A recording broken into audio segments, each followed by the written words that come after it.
하고 앉아있네. 자, 뉴스앤올디스 12월호 올해 마지막 회 시작하겠습니다. 와. 여러 카메라를 봐주시면서 인사를 해주시고 나중에 편집해보니까 제대로 되지도 않더라고요. 그럼에도 불구하고 네. 자, 드디어 완전체로 네. 다시 만났습니다. 네. 여러 가지 사건, 사고는 아니고 네. 바쁨과 네. 각종 상황으로 인해서 네. 파행으로 운영되던 네. 근데 연말이 되니까 네. 우리 3대 성자는 것도요 네. 막 파행 운영돼가지고 네. 독감 걸렸다고 못 오시고 막 요즘 독감 유행이에요. 네, 2시간 전에 연락 와서 아. 근데 이 독감은 사실 옮길 수가 있잖아요. 네. 그래서 맞아요. 본인 아픈 것도 그렇지만 네. 와가지고 현장에서 우리 옮고 피디님 옮고 네. 여기는 저만 있지만 거기는 아니거든요 또. 네, 그래서 오지 말라고 하긴 했지만 뭐 그런 식으로 연말에 파행 여러 가지로 파행 운영되던 우리 방송이 마지막 회로 이게 사실은 우리 팟캐스트 유튜브의 완전히 마지막 회거든요 지금. 원래 3태 성주가 4주차인데 네. 뭐 이런저런 이유로 바뀌어가지고 네, 네, 네. 지금 이게 끝입니다. 와. 네. 그래서 두 분이 크리스마스 복장을 어떻게 전혀 준비하지 않은 네, 상태로 네, 네. 마치 마음에 입고 맞는 거죠. 그러니까요. 네, 반면 저도 그런 색이 있는데 네. 이렇게 유달리 더 회색으로 유달리 더 어둡게 하고 있습니다. 청강문화산업대학교 전혜정 교수님 나오셨고요. 네. 와, 반갑습니다. 오랜만입니다. 오랜만이에요. 못 나온 줄 알았어요. 두 번 정도 못 나오셨나요? 네, 네. 그죠? 영원히 못 나온 줄 알았어요. 그러니까 그래서 우리가 딜을 했잖아요. 네. 이거 끝나고 나면 한 달 쉬니까 네, 네. 2월부터 다시 하세요 했더니 또 하신다고 하셔서 진짜 아깝긴 하잖아요. 이렇게 막상 이렇게 아니, 딱 이 합을 맞췄는데. 그러니까요. 네, 잘 생각하셨어요. 내용도 얼마나 재밌는데. 그러니까요. 오늘도 굉장히 재밌을 것 같은데 제가 그래. 보니까 또 저 역시 네. 늘 관심 있는 분이 아닐까 그런 쪽은 남의 얘기 같지 않고 네. 네, 카이스트의 송민영 박사님 나오셨습니다. 안녕하세요. 와.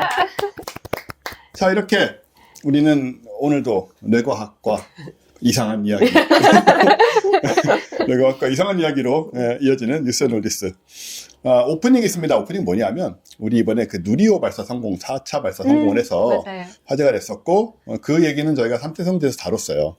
심지어 저희 사람들 회원들이 그날 평일 밤이었거든요.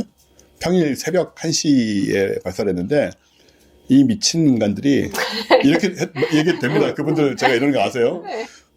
평일날 반차를 내고 오후 4시에 차를 타고 출발해서 전남 여기 고흥까지 7시간인가 뭐 차를 몰고 가서 네.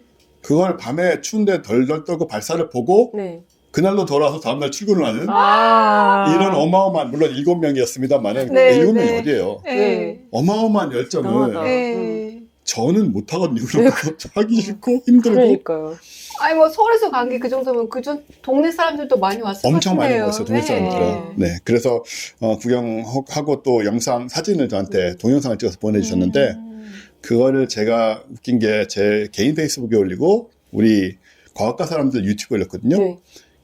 이 페이스북 시스템인지 몰라도 개인 페이스북에 올리기 훨씬 더 많은 조회수를 기록하는 이상한 상황이 생겨서 예, 그런 좀 뭐 개인으로선 좋았지만 회사로선 좀 찝찝했다 그런 얘기를 드리면서 여하튼 중요한 건 뭐냐 누리호 성공이 로켓 발사라는 것에 뒷얘기가 진짜 많잖아요. 네. 별의 별 진짜 너무 궁금해요. 완전 안 될 뻔한 얘기부터 네네네. 시작해가지고 맞아요. 그런 게 더 재밌어요. 그런 게 재밌더라고요. 네, 네. 그게 재밌어요. 사실은 해선 안 됐었다 뭐 이런 얘기 나오고 그러는데 그건 아니고요. 네. 이건 좀 더 특이한 얘기인데 이 성공에 크게 기여한 김대래 나로 우주센터 사장이 아니죠. 사장님. 죄송합니다. 네, 우리 사장님. 예, 너무 비즈니스를 하고 있다 보니 신나셨어. 그러니까요. 사장님 아니시고 네. 김대래 나로 우주센터장님의 인터뷰가 되게 화제예요. 그 발사를 할 때 네. 어마어마하게 긴장들 하시잖아요. 네, 스트레스를 네, 네. 받고. 네. 그래서 이 영상에 있었는데 제가 사진을 올려놓겠습니다. 네. 이 센터장님이 누리호 발사 전에 손으로 입을 틀어막고 막 긴장한 모습을 네, 보이다가 발사와 동시에 긴장이 풀려서 쓰러지듯 의자에 기댔는데 네. 본인은 이 상황이 기억이 하나도 안 난대요. 저 기절로 떴었어요. 기절이래요? 네, 그러니까 약간 예. 이게 제 페이스북에는 이제 이렇게 성공하자마자 약간 기절했다라는 식으로 아, 떴더라고요. 네. 그렇게 보이는데 이게 네. 또 그거랑 좀 다른 거라고 네, 해서 네. 뇌과학적인 그런 게 있지 않나 해서 또 네, 네. 그냥 신문 기절은 박사님한테 아니군요. 그런가 봐요. 오. 네. 그래서 얘기를 들어보니까 음. 여하튼 본인은 하나도 기억이 안 나고 네. 영상을 보긴 했는데 또 그전에 막 몸부림도 쳤나 봐요. 근데 그것도 오. 몰랐다고 오. 하시고 그래서 이게 극도로 좀 긴장 흥분 상태에 네네네. 놓이면 참 얘기도 중요하지만 우리 강아지 한번 봐주세요. 이게 아유, 너무 제 손을. 너무 나대서 할 수 없이 다시 올렸거든요. 아니, 괜찮습니다. 지난번에 우리 강아지가 카메라를 건드리는 바람에 네. 카메라 앵글이 어긋나는 사태가 있었는데 네, 이제 많이 봐주시길 바랍니다. 네, 이렇게 생겼으니까. 그런 일이 이렇게 일어나도 생겼으니까 봐주세요. 그런 일이 일어나도 얘가 안 짓으니까 우리가 욕할 수 없잖아요, 그죠? 네. 우리가 죄를 물을 수 없는 것이죠. 그죠? 예와는 달리 김 네. 센터장님은 당시 극도의 긴장과 상황에 놓여서 기억을 못하는 경우가 생겼다라고 해서 지금 제가 보는 기사에는 이게 인체 투쟁 도피 반응이다. Fight or Flight Response래요. 이게 외부 공격 생존 위협 이런 걸 받으면은 토끼가 극도의 기절하는 거랑 비슷한 건가요? 이렇게 솔개 뜨면 모르겠어요. 이렇게 갑자기 기절하는 애들 그래서 있잖아요. 여기 내용은 뭐냐면 네네. 일단 심박수 증가되고 동공이 확대되고 그래서 뇌가 위협을 감지하면 편도체가 활성화되고 아드레날린이나 코티솔 같은 이제 호르몬 분비되고 어쩌고 네네네. 그 과정에서 의사결정이나 기억을 담당하는 전두엽 대신에 근육과 심장으로 혈류가 돌아간다. 이런 얘기가 나오는데요. 그 해마의 활동도 저해가 되고 전두엽 셧아웃? 그렇게 셧다운? 보이는데 전두엽 저는 셧- 궁금한 거는 이제 이게 어떻게 된 어디까지 거예요? 진실이고 어떻게 그러니까 된 너무 얘기인지를 궁금하다 너무. 그러니까 이거 다 믿어도 되는 얘기인지 아니면 그냥 기절한 것인지 네. 아니면 제3의 상황이 있는 것인지 네. 한번 여쭤보려고. 아 여기 그러고 보니까 얘기가 충분히 있네. 그러니까. 네. 저 읽자마자 되게 이상하다는 생각이 네. 들었어요. 이 얘기가요? 네. 그래요? 오. 왜냐면 생명의 신체적인 위협, 바이올로지컬한 위협에 처한 상황이 아니잖아요. 네. 그렇긴 하죠. 그리고 또 하나, 프리프론탈 콜텍스 전두엽이 셧다운 됐다고 하는데 셧다운 되기에는 네. 이분은 지금 굉장히 인지적으로 하이로드 돼 있는 상태란 그래요? 말이에요. 네. 머리를 많이 써야 되는 네, 상황이잖아요. 네. 그래서 그렇게 보기에는 문제가 있고 사실 이게 이분한테만 특수하게 일어난 게 아니라 우리 예전에도 본 적이 있어요. 김연아 선수가 스케이팅을 할 때 넘어졌어요. 네. 근데 넘어졌는데도 일어나서 끝까지 멋지게 완주를 했단 말이에요. 네. 그래서 인터뷰를 했죠. 네. 넘어졌는데도 어떻게 이렇게 하실 수 있었냐 했더니 나 기억 안 난다고. 나 넘어졌었냐고. 넘어진 게 기억이 아예 안 네, 나요. 아예 기억이 안 난다고. 와, 그럴 수도 있구나. 그러니까 그렇게 넘어졌을 정도면 네. 몸에 이렇게 막 아프기도 하고 뭔가 네, 있었을 네, 거예요. 네. 근데도 그렇죠. 기억이 안 났다고 했거든요. 네. 그래서 이 기억을 세 가지로 나눠서 봐야 될 것 같아요. 우와. 네. 이건 술 먹어서 기억 없어진 건 다른 거죠? 완전히 다른 겁니다. 우리는 경험이 나는 있어요. 완전히 다른 겁니다. 굉장히 낮은 단계의 기억. 기억 없음. 네. 술 먹어서 기억이 안 나는 건 전반적으로 내 활동이 억제가 돼서 그런 게 있는 것 네네. 같고요. 지금 스트레스랑 관련해서는 일단 한 세 가지로 나눠볼 수 있습니다. 첫 번째 이제 기사에서 말하는 건 어큐트 스트레스. PTSD가 일어날 정도로 짧은 시간 안에 강기적으로 일어나는 스트레스고 네. 요거는 스트레스 호르몬이고 노르에피네프린이고 막 극한까지 치달아요. 치달아서 네.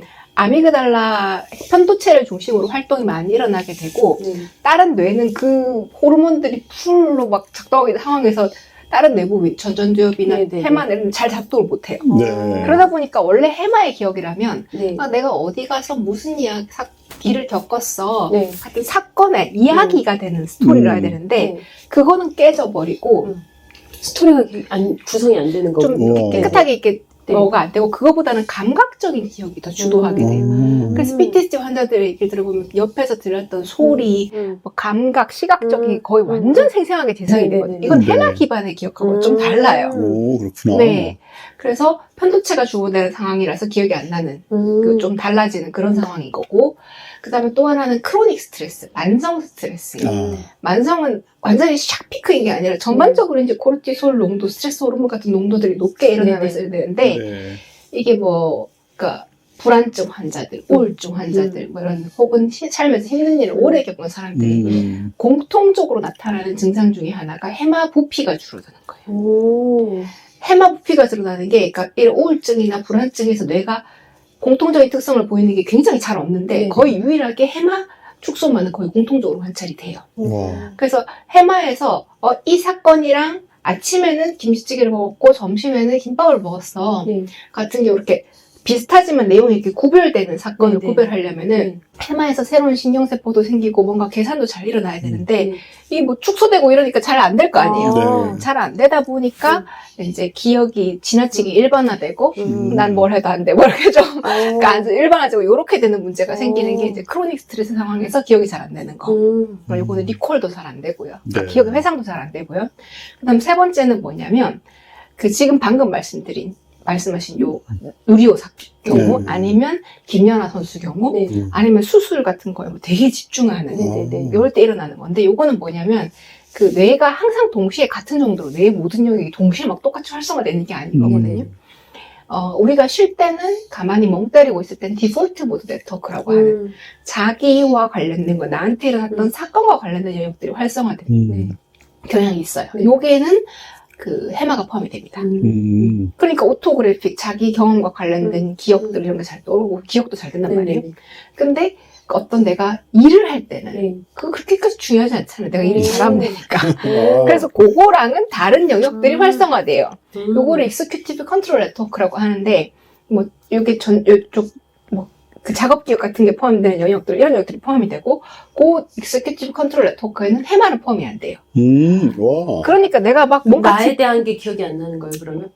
나에 대한 거든 아니면 네. 그 나에 대한 거죠. 네, 네. 나에 대한 있었던 사건들. 그 어디서 언제 무엇을 했다 같은 사건들을. 그게 기억이 잘 안 나는 거예요. 그래서 방금 요 사건 같은 경우에는 fight or flight 같은 상황이 아니라 그 내가 일 자체에 집중하고 있기 때문에 너무나 집중했기 때문에 그 오토바이오그래픽 메모리 같은 거는 그냥 대충 기억이 안 되는. 그러면 이게 김연아 쪽인 건가요? 선수도 그런 경우인 것 같아요. 그러니까 뭔가 어떤 과업에 집중하고 있어서 나와 관계된 어떤 내 상태라든가 이런 것들이 아예 기억을 할 필요가 없는 상태인 요거에 너무 집중한 그런 거인 거죠. 그렇죠. 그래서 요 디폴트 모드랑 엑스큐티브 컨트롤은 동시에 같이 안 되고요. 하나가 활성화되면 다른 걸 좀 억제하는 경향이 있어요. 그러면 만약에 그 약간 몰입을 좀 심하게 하면 뭐 아픈 거 뭐 이런 것도 다 잊어먹는 사람들 그런 경우도 거기에 해당되는 걸까요? 뭔가 관련이 아프다 될 것 봐도. 같아요. 좀 그런 거 아니에요? 네, 그죠? 뭔가 항상 몰입하면 내 상태에 이게 아프거나 그러니까. 뭐 이런 것들이 다 까먹고 그쵸. 그거 하나밖에 이제 시야가 싹 좁아지면서 그것만 보는 거죠.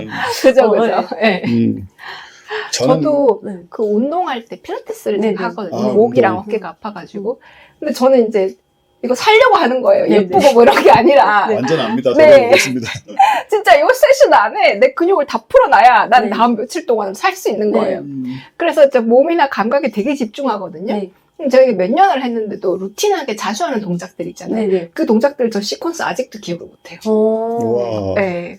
네. 그렇구나. 저는 운전할 때 그런 느낌이 드는 게 왜 운전할 때 많이들 느끼실 것 같은데 운전할 때 그냥 무의식적으로 하는 경우가 있잖아요. 아무 네. 생각도 없어지고 딴 생각하다가 그냥 아, 쫙 가다 보면은 내가 어디까지 왔는지 내가 네. 지금 한 10분 정도 운전을 했는데 그 네. 과정이 사실 경로가 하나도 기억이 안 나는 거예요. 네네. 그냥 왔을 뿐이고 네. 뭐 예를 들어서 차가 뭐 어디 있었고 다 신경 쓰면서 왔을 거 아니에요. 그래도 네. 운전을 하니까 자율주행도 아니고 근데 그 과정이 하나도 생각이 안 나고 그냥 여기 왔구나 하고 훅 돌아오는 이게 저만 이러면 큰일인 건데 다들 그러신 거 맞죠? 운전하시다 보면 그건 약간 자동화 예, 자동화 자동화된 같은 거잖아요. 그런 느낌이에요. 달라요. 다른 것 같아. 아, 자동화된 다르구나. 거랑 다른 네, 것 같아. 네. 여기는 아직 초보시라서 그 상황이 안 오나요? 아니 와요. 이제 오죠. 이제 근데 끝났잖아, 이제. 근데 이거는 이제 왜 그렇잖아요. 모든 것을 아침에 뭐 루틴화돼 있다 보니까 그냥 몸에 그냥 자동화돼서 그냥 생각 없이 할 수 있는 거랑 뭔가 좀 다른 거. 이거 기억 상실은 아니고 네, 자동화. 그거는 익스큐티브 네트워크가 과하게 활성화돼서 기억이 안 나는 거랑은 다르게 네. 이제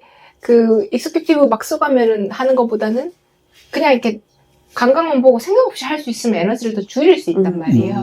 그래서 우리가 많이 하는 것에는 숙달이 되면서 굳이 엑스큐티브까지 막 동원해서 막 이렇게 안 해도 할 수 있게 돼요. 그러니까 그 상태는 이제 오토매틱한 헤비추얼 리스폰스라고 봐야 돼요. 그래서 뇌가 뭔가 에너지 쓰기 싫어서 모든 걸 대충 익숙해지면 딱 자동화 시켜버리면 네, 그래서 오히려 기억이 안 나는. 그렇죠. 그걸 했었었나? 근데 해놓은 거. 막 맞아요. 약간 그런 거 같아. 네. 제가 기타를 오래 치고 하다 보니까 네. 유튜브 같은 거 보면서 아무 생각 없이 완벽한 블루스 연주를 할 수가 있거든요. 네. 전혀 생각할 필요가 없어요. 손 저절로 가요 그냥. 뭘 쳤는지 모르지만 제가 알아요. 완벽하게 쳤다는 것을 즉흥 연주를 것도.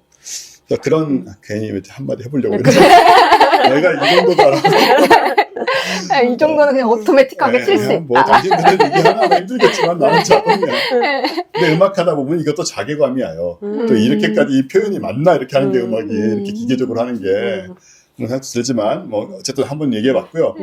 그래서 지금 보니까 이 내용은 조금 잘못된 거네요, 지금. 네, 정확하지 않은 겁니다. 네, 모 신문의 기사를 제가 가져온 네. 건데. 그렇지 기절했단 않다. 말도 틀렸구나. 기절한 것도 그냥, 아니고 아마. 기절했는지는 사실관계의 문제고 아, 그렇죠. 그게 뇌과학의 어떤 부분과 관련된지 말한 그 뒤쪽 부분, fight, flight, 그 부분은 틀린 거죠. 아, 네네. 예, 이렇게 확인되었습니다. 제가 이 언론의 이름은 공개하지 않겠고요. 지금 어떤 이런 거 우리가 사실은 신문을 네. 보다 보면 네. 혹은 뭐 심지어 유튜브를 보면서도 음. 막 자신있게 얘기하면 다 맞다고 생각을 하는 경향이 있잖아요. 네네. GPT도 그렇고. 네. 근데 사실 하나 따져보면 그렇지 않은 경우가 굉장히 많고, 레가시 언론조차도 이런 실수를 하고 나니까 항상 특히 이제 과학적인 내용 이런 거는 조금 뭔가 복잡하고 이게 좀 유별난 얘기다 싶으면 팩트 체크를 해볼 필요가 있겠다. 제가 그런 얼마나 많은 부정확한 얘기를 해왔었는지를 이제 반성하게 되는 나도 모르게 했을 거 아니에요. 아, 우리 네. 뭐 항상 그렇죠. 네. 제가 옛날에 어디서 들은 얘기가 네. 내 친구가 한 얘기인데 아마 코끼리가 네. 이런 얘기가 있었어요. 코끼리는 항상 서 있다가 오직 죽을 때 한 번 눕는다 이런 네, 얘기가 네, 있거든요. 그런 얘기 퍼져 있었잖아요. 퍼져 있잖아요. 맞아요. 네. 근데 사실이 아니거든요. 네. 그냥 그럴 것 같긴 했어. 아, 네네. 네. 어떻게 계속 서 있지 그렇죠. 힘든데. 그게 네, 그냥 네. 뭐 누워 자고 엎드려 자고 하더라고요. 그렇게 아. 생각할 텐데 그건 좀 말이 안 된다 그러니까. 생각하긴 근데 했어. 이게 이런 얘기를 한 번 들으면 뭔가 네. 분위기도 있고 얘기가 네. 비장하잖아요. 네. 그리고 코끼리의 분위기랑도 어울리고 뭔가 쟤는 결코 뭐 눕는 따위의 행동을 하지 않을 거야. 그러니까 뭐 죽을지언정 눕지만 뭐 약간 이런 느낌이. 그러니까 그 강인함과 영웅스러운 느낌이 네. 있고 그리고 또 한편으로는 굳이 뭐 저런 얘기를 누가 엉터리로 할까? 네, 굳이. 근거가 있으니까 하지 않을까? 네. 이런 심리들이 어우러져서 그냥 평생 믿게 되는 얘기인데 네. 한 번만 확인해 보면 네. 아니라는 걸 알 수가 있는 그러니까요. 이런 얘기 생각보다 많잖아요. 그쵸. 우리가 터뜨리고 있어요 그런 걸. 그렇죠. 나도 그렇게 모르게. 나도 모르게 하게 되는 그런 게 있는 것 같아요. 그리고 때로는 이제 이게 그냥 오랜 세월 얘기하다 보니까 신념같이 돼가지고 한 30년 동안 알고 있던 얘기인데 누가 아니라고 그러면 무슨 소리냐 다 아는 얘기인데 그럼 걔가 검색해서 확인하고 보면 좀 완전 그 정체성에 맞아요. 아닌데. 그러네. 나는 거짓 속에 살고 있었다. 이러면서 다 거짓이야 소리지. 세상에 나를 억까고 있어. 그런 게 얼마나 많을까. 네, 그쵸. 예, 지금 이 순간에도 우리가 철석같이 믿고 있는 것들이 틀린 게 정말 많을 것이다. 라는 생각이 들면서. 역시 전문가의 근데 수준은. 방금 네. 말씀하신 그 내용이 네. GPT에도 딱 적용이 아, 돼요. 그렇겠죠. 네, 어쩌서 네. 그 얘기 하려고 그랬어. 아, 그래요? 먼저 말씀하시죠. 아니, 아니, 그 얘기, 그 얘기. 말랑기는 GPT였죠? 그러니까 GPT가 확고하게 계속 주장하는 것도 마찬가지지만 진짜 다 아는 것처럼 뭔가 이렇게 이건 이렇다 저렇다 막 이런 식으로 찰리 코크가 죽었다고 하는데도 안 죽었다고 우긴다든가. 아, 그런 경우 없었어요? 네네, 뭐 오. 그런 식의 말도 안 되는 걸 계속 주장을 하는 경우도 있고, 근데 아마 그건 약간 업데이트가 안 돼서 그런 건지 어떤지 잘 모르겠지만 어쨌든 그런 경우도 있고, 아까 그 이상하게 요약하는 것들 중요한 거 다 깎아먹고 이상하게 맞아요. 그런 요약해버리는 것도 많아요. 해마 줄어서 그런 거야? 너만 약간 이런 생각도 들 정도로 진짜 정말 우울증한 5년 앓은 환자처럼 이야기를 줄여서 이상하게 요약을 해버리는 거예요. 네. 요점이 다 틀렸고 네. 결국은 근데 줄이긴 했어. 그래서 얘는 지금 뭐 중요한 걸 어떤 핵심 축을 만들어 놓고 요약했다 정도가 아니라 그냥 앞뒤를 줄이다 보니까 이렇게 그냥 사실관계가 잘못 연결되는 거예요. 그렇죠. 그래서 그런 걸 보면서 야, 참 이상하다라는 욕을 하고 싶었었거든요. 네. 그 사실 저 네. GPT 사용 관련해서 주의점을 조금 말씀드리고 싶었는데요. 일단은 GPT를 한글로 쓰면 퀄리티가 그냥 말할 수 없이 떨어집니다. 한글과 영어 답변의 퀄리티는 그냥 뭐 옛날에 그 386 컴퓨터랑 지금 컴퓨터랑 비교하시면 그 정도로 차이가 차이가 엄청나게 커요. 지금 새 버전 5.2도 그런가요? 네? 5.2 새 버전들도 그런가요? 네, 5.2도 여전히 굉장히 많이 그렇고요. 한국어 컨텐츠의 한국어 질문에 대해서는 한국 사람들의 맥락과 정서에 맞추려다 보니까 한국 컨텐츠를 참고하는데 한국 컨텐츠의 질이 나쁘다 보니까 그런 문제가 발생을 그럴 수 해요. 있죠. 이게 근데 정치적인 거나 뭐 해석의 문제가 달린 것들이 아니라 네네. 그 심지어 수학 개념 같은 경우에 음. 그건 틀릴 게 없잖아요. 그냥 그러게 수학 개념이. 말이에요. 그것도 틀려요. 아. 한국어로 보면. 어떻게 그럴 수가 있지? 심각합니다. 어떻게 네. 그럴 수가 있지? 나는 네. GPT랑 잡담만 해가지고 요즘 아. 별로 이렇게 못 느끼는데 네. 특히 그 구체적인 거 중요한 부분들에서 틀린 게 한국어로 할 때는 많이 생기는군요. 그렇죠. 그리고 영어로 물을 때도 바로 요 내용 관련해서 제가 GPT랑 얘기를 하는데 GPT가 처음에는 두 가지만 얘기했어요. 어큐트 스트레스랑 크로닉 스트레스랑. 아, 지금 이 기사 관련된 네, 거. 네. 근데 제가 저는 이제 그래도 백그라운드 놀리지가 좀 있으니까 그걸 가지고 이거 근데 이 사람 executive 펑션을 되게 많이 쓰고 있는 것 같은데 화이트 플라이트 좀 말이 안 되지 않냐 이렇게 몇 개 따져가지고 백그라운드 지식을 몇 개 추가해서 추가를 물으니까 사실은 내가 틀렸고 이렇게 얘기를 하는 거예요. 영어로 물었는데도. 답답해. 무서워. 나 이제 무서워지겠어. 네. 믿으면 안 돼, 아직. 그쵸. 그래서 우리가 그냥 믿으면 안 되고 음. GPT를 가장 잘 쓰려면 어느 정도 백그라운드 지식이 있어야 되고요. 맞아요. 그 백그라운드 지식의 GPT 답변을 그러니까 앞뒤 논리관 가지고 앞뒤 논리 관계를 따져서 좀 캐물어 봐야 되고 GPT가 말한 게 있으면 소스를 말해봐야 해서 그 소스를 확인하는 정도의 작업을 해야 그러니까 믿을 수 있고 GPT니까 그냥 맞아 하면 정말 위험하다는 생각을 이번에 했습니다. 그게 사실 AI 쪽에서는 항상 우려하는 건데도 네.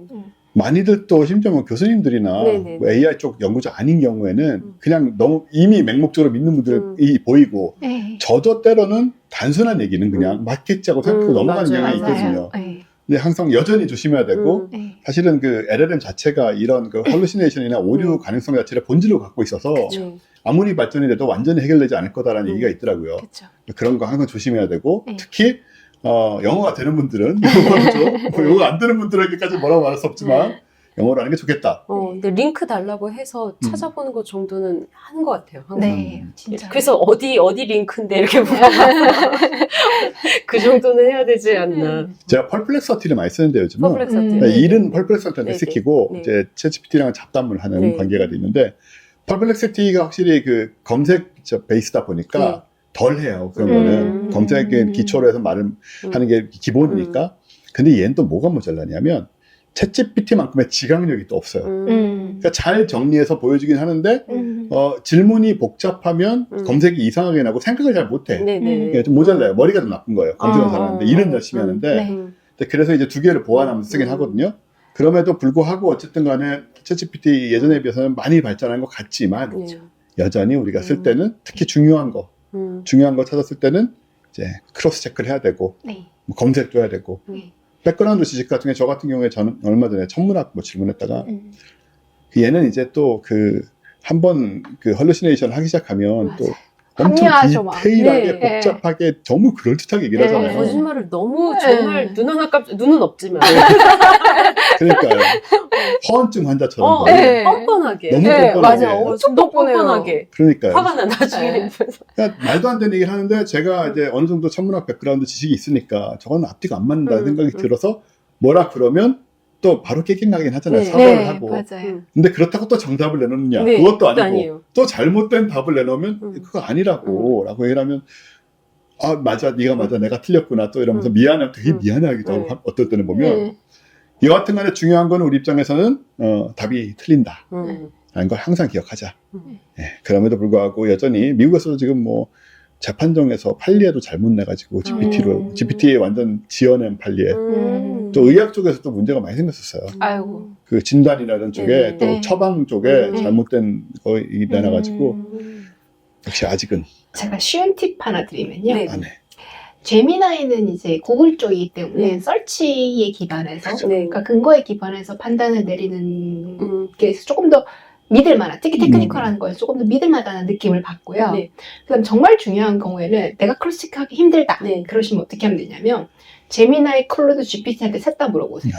셋 다 물어보고 답이 이렇게 다른데 너 뭐가 왜 이렇게 했어 하고 물어보시면 이제 크로스체크가 훨씬 더 쉬워져요. 저도 그렇게 하긴 해요. 한 3가지 정도에게 서로의 답을 서로 주고, 3개의 답을 다 주고 나서, 너 말고 다른 AI는 이렇게 대답했는데, 넌 뭘 어떻게 생각해? 서 셋 다 물어봐요.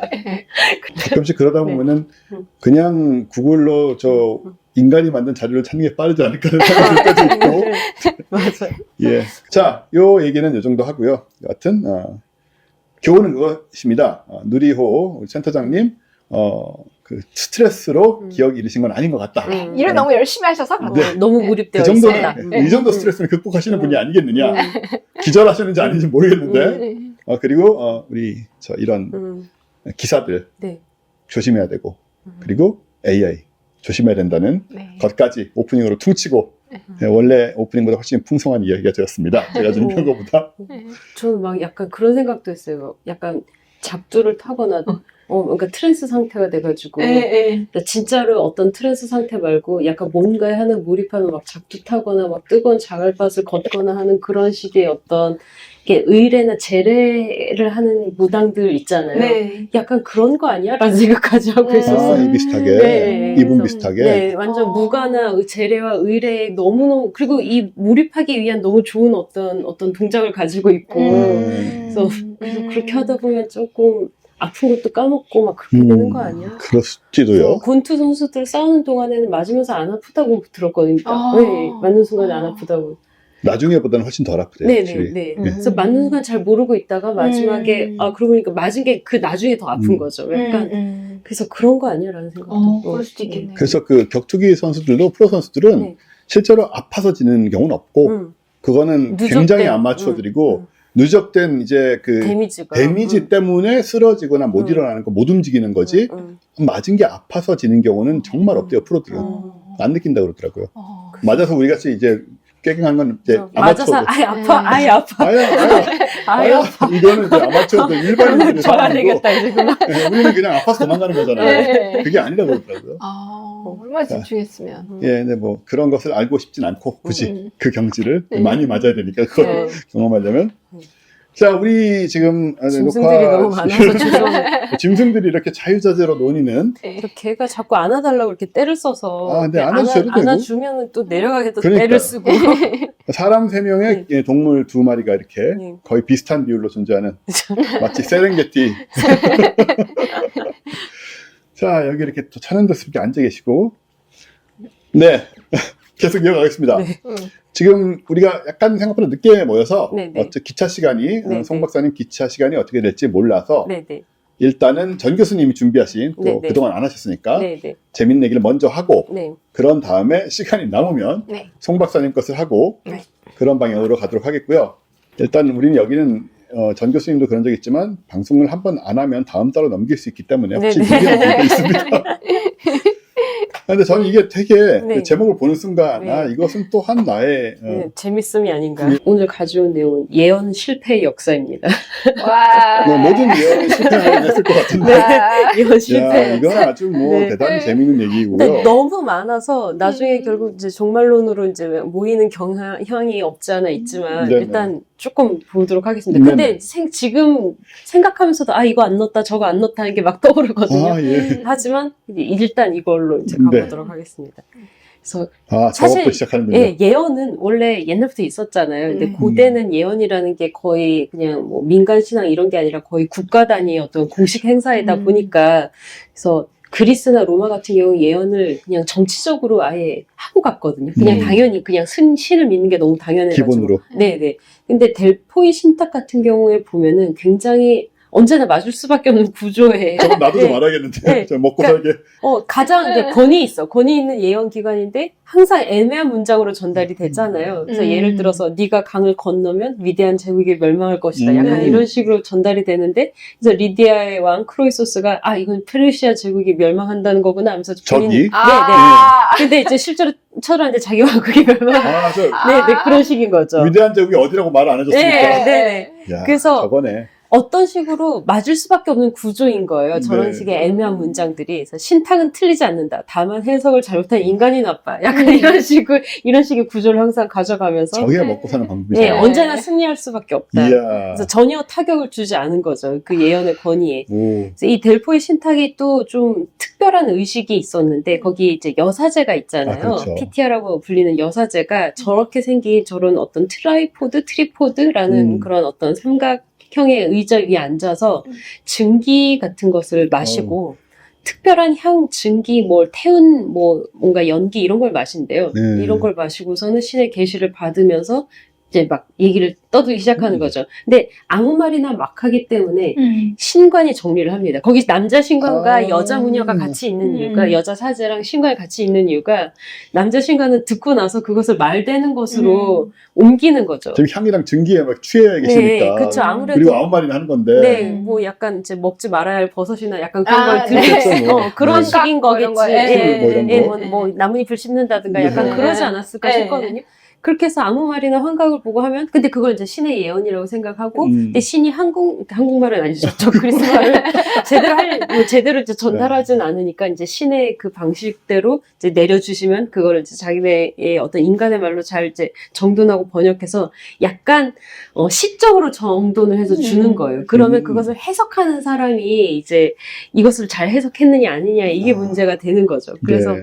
정치 지도자나 뭐 이렇게 모두 델포이 신탁을 어떤 중대한 결정의 근거로 삼았다, 이런 얘기가 있습니다. 그러니까 유통 과정이 몇 가지가 있으니까 네네네. 그 과정에서 뭐 이상한 얘기들이 정리가 한번 되고 말처럼 네네. 그런 다음에 책임 소재도 분리되는 네, 그렇죠.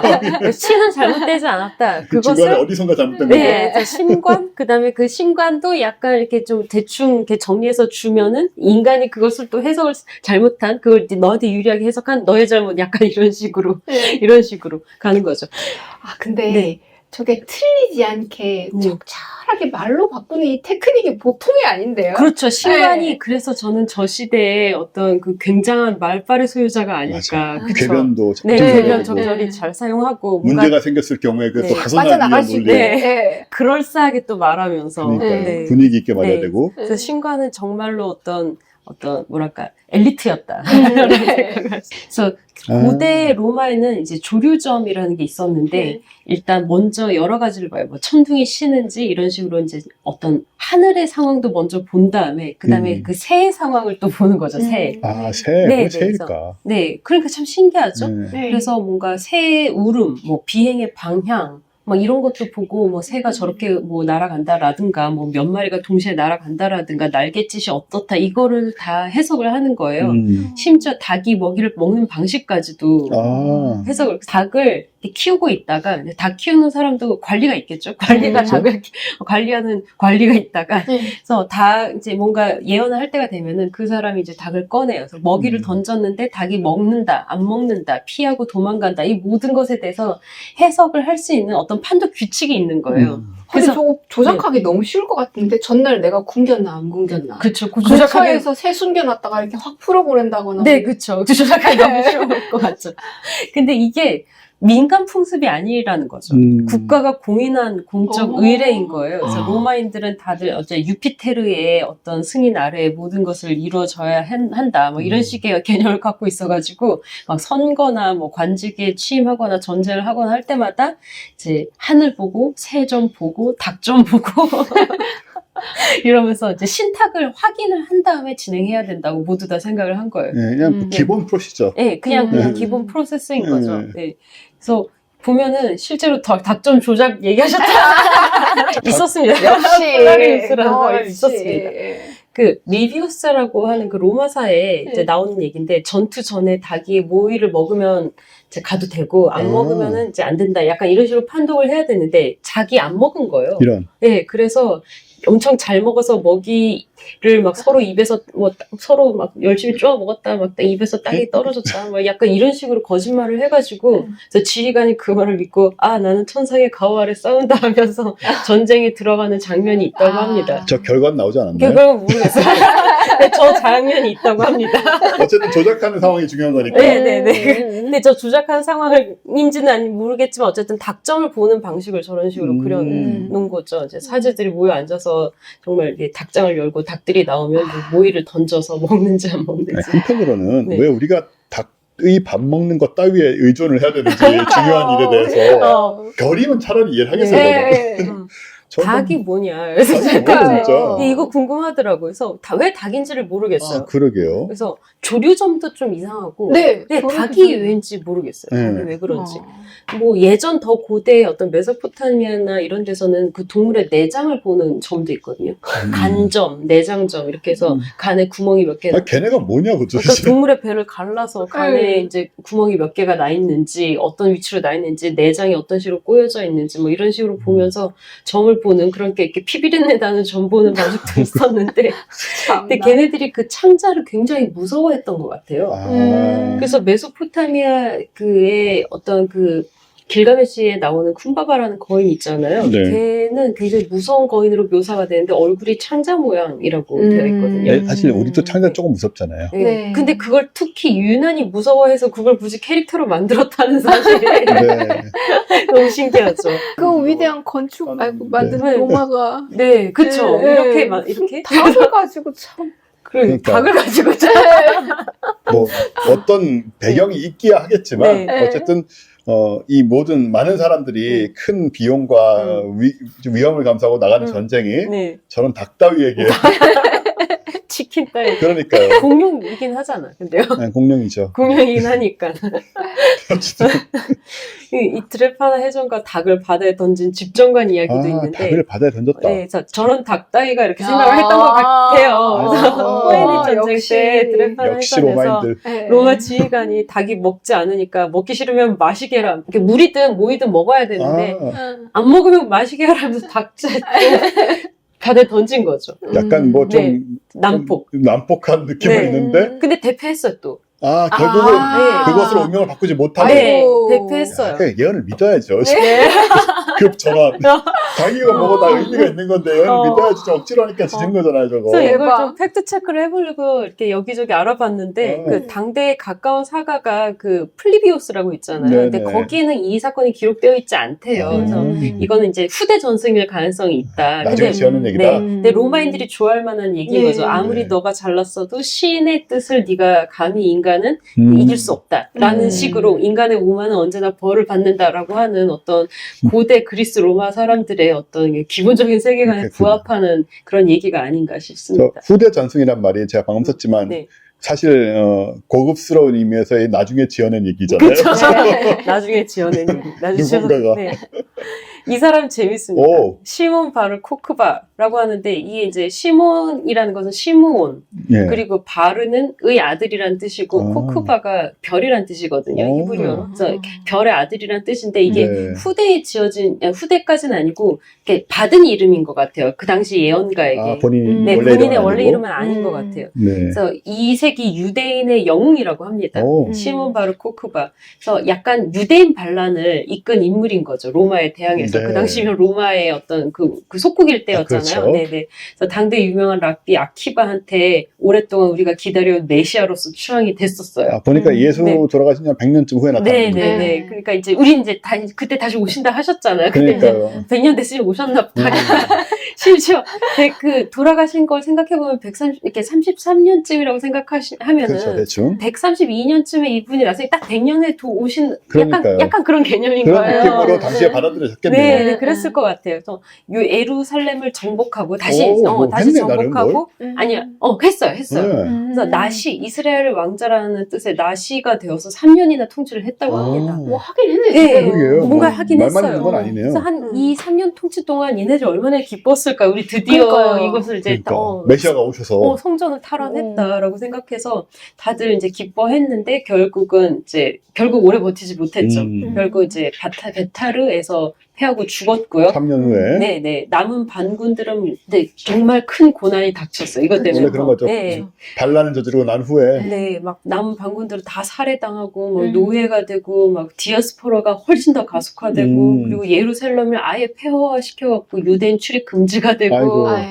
네, 그리고 유대의 땅의 이름을 팔레스타인으로 바꾸고 저때 저 이름이 생긴 거구나. 네, 그때 저런 거 같아요. 그때 저 일이 있었던 네, 것 같아요. 네. 아키반도 처형을 당하고 그때 이제 아키바라는 랍비가 이름 줬잖아요. 너는 이름도 별의 아들. 근데 이름을 시므온 바르 코크바라고 지은 이유가 구약 성서의 그 민수기에 보면 야곱에게서부터 한 별이 나오리라. 라는 그 구절을 한 별이 나오리라 라는 그 말을 인용을 해서 별이 나오는 거잖아요. 그래서 별의 아들 이렇게 지은 거예요. 이름 너무 멋지게 졌죠. 멋있어요. 네, 그래서 그런 이름을 주고 메시아로 선포를 하고 막 그랬었는데 그때 막 성전 재건하니 막 사람들이 다 기뻐했대요. 그랬겠죠, 그래서 당연히. 네, 그래서 성과를 보니까 그리고 현실적인. 유대인들이 막 모두 막 이렇게 뭐 참회하고 뭐 회개하고 뭐 진짜 막 돈 내고 이러면서 다들 들떴었는데 이제 끝난 거죠.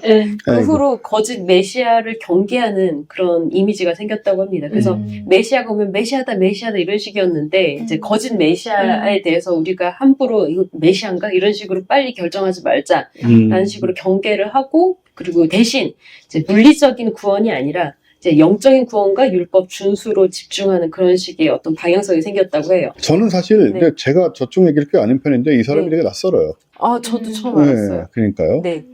야, 근데 네. 3년 참 여러 가지 생각이 드는 게 네. 어쨌든 간에 3년 동안이나 그 예루살렘을 탈환하고 했으면은 뭔가 좀 큰 그런 기대나 꿈 뭐 이런 것도 본인도 그러니까요. 있지만 네. 많이 받았을 것이고. 네.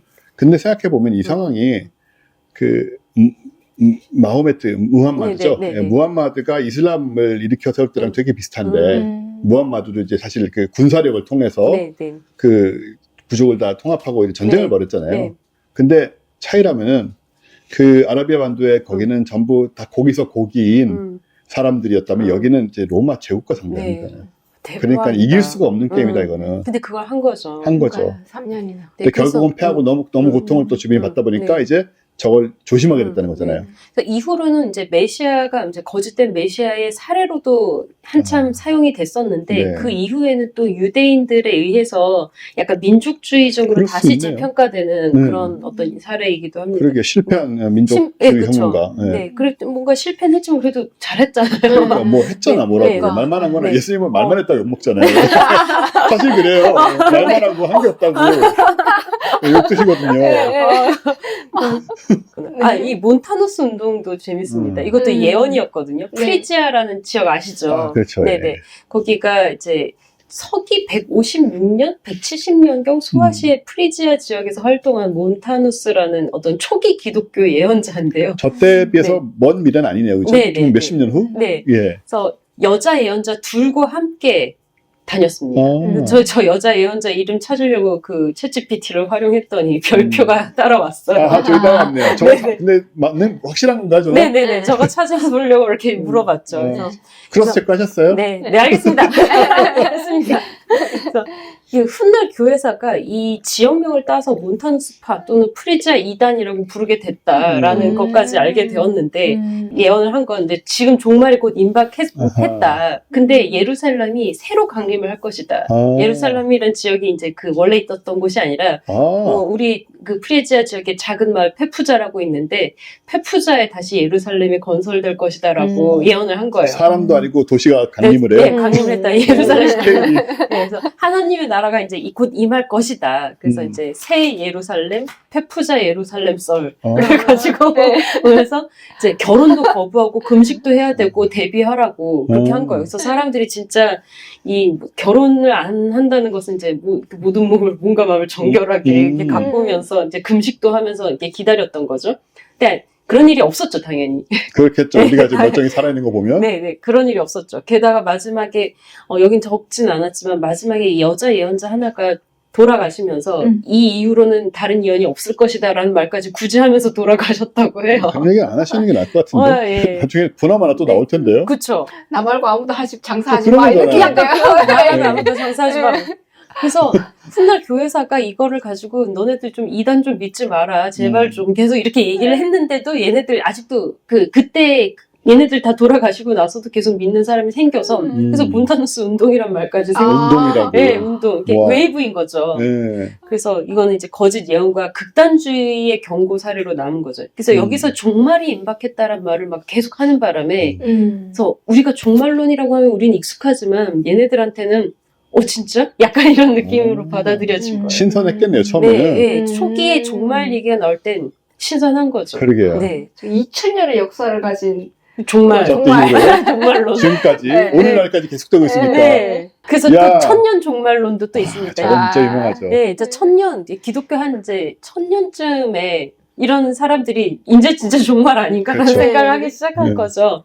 한번 꺾이니까 천년이 이제. 네, 기원 후 1000년이 차면 세상이 끝날 것이라는 공포가 이제 민중들 사이에서 돌았다고 전해지는데, 근데 이게 유명한 것조차도 조작이라는 얘기가 있더라고요. 찾아보니까. 뭐가 조작인 거예요? 그러니까 천년 종말론이라고 해서 사람들이 저기에 다 막 덜덜 떨었다라고 했다는 그 사회 분위기를 그런 식으로 기록했다는 것조차가 사실상 그런 정도는 아니었는데 그게 이렇게 과장됐다. 그것조차도 후대의 네, 전승이다. 후대에 뒤에 지어낸 이야기. 네, 천년 종말론이 유명한 것조차도 유명하다. 그럴 수도 있겠네요. 네, 그런 얘기가 있더라고요. 그래서 계시록에 보면 뭐 천년기가 끝나면 사탄이 풀려나 큰 환난이 온다라는 구절이 있다는데 그것 때문에 천년쯤 됐을 때 서기 천년쯤 됐을 때 지금 아니야라고 하면서 사람들이 이제 자화자화했다는 얘기가 있다는 거예요. 근데 그게 네. 1000년이냐 또는 1033년이냐 가지고 조금 싸웠죠. 둘 다 아닌데 사실은. 네, 천년, 태어난 시기를 보면 1000년이고 돌아가신 시기로 또 1000년 하면 그렇네요, 1033년이니까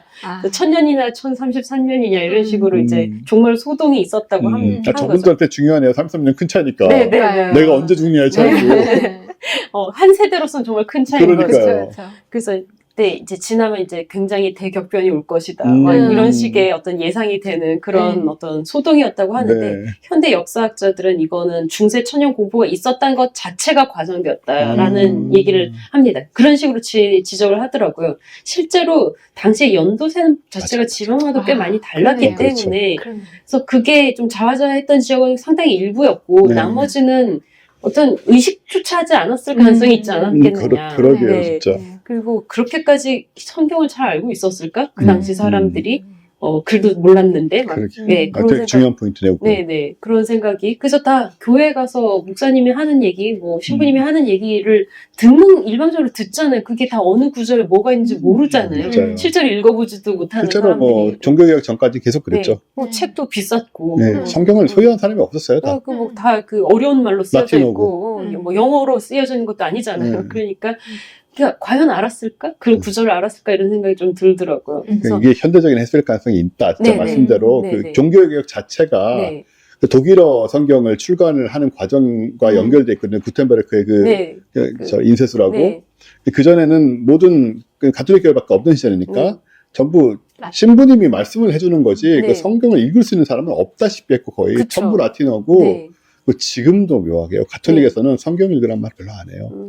그게 전통이에요. 그게 가톨릭에서는 사제의 권위 때문에 그렇죠. 네, 사제의 역할이고 권위고 좋게 말하면 역할이고 나쁘게 말하면 권위고 그래서 이 개신교에서는 성경 읽기란 말 많이 하잖아요. 네. 가톨릭에서는 별로 그런 얘기 안 합니다. 반대네요. 제가 예상한 거랑. 네, 가톨릭의 특성상 좀 그게 뭐 옛날 저 시절처럼 나쁜 의미는 아니지만 다 읽을 수 있는 것이고 원하면 또 개신교도라고 성경을 또 열심히 읽는다는 보장도 없지만 여하튼 그 흐름 같은 건 좀 있었던 것 같아요. 그래서 종교개혁은 사제 없이 너가 그냥 골방에서 기도해도 하나님은 들어주실 것이다. 약간 이런 식의 어떤 그 종교개혁의 흐름인 그렇죠. 거고 이제 구약은 사제의 권위가 굉장히 중요했기 때문에 성찬제 이런 게 굉장히 중요했던 것이고 인간과 그러니까 보통 사람과 신 사이에 사제가 반드시 그 중간 매개 역할을 해야 되는 게 이제 가톨릭이고 또 네. 그 이전에 뭐 유대교고 다 그런 거니까. 네, 그래서 그럼에도 이걸 진짜로 믿는 일부 극단주의 그룹이 있었을 것이라는 정도는 우리가 당연히 예측할 수가 당연히 있는데 있었겠지. 지금도 네. 있는데. 만약에 정말 있었다면 교회가 엄하게 다스렸을 것이라는 것도 해석이더라고요. 그럴 것 같아요. 그러게요. 네. 실제로 10세기 말에 프랑스 북부에서 종말을 예언한 한 집단이 이단으로 체포되었다는 기록은 있대요.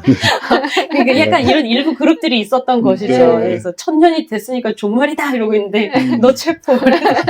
누가 그렇게 말하고 다니면서 너한테 좋은 말이야. 네, 그러니까 너의 종말이다. 나의 종말이다. 그런 식으로 의외로 카톨릭 교회의 기록사들을 보면은 이단에 상당히 거리를 많이 뒀다라는 것을 저희가 이제 알 수가 있는 거죠.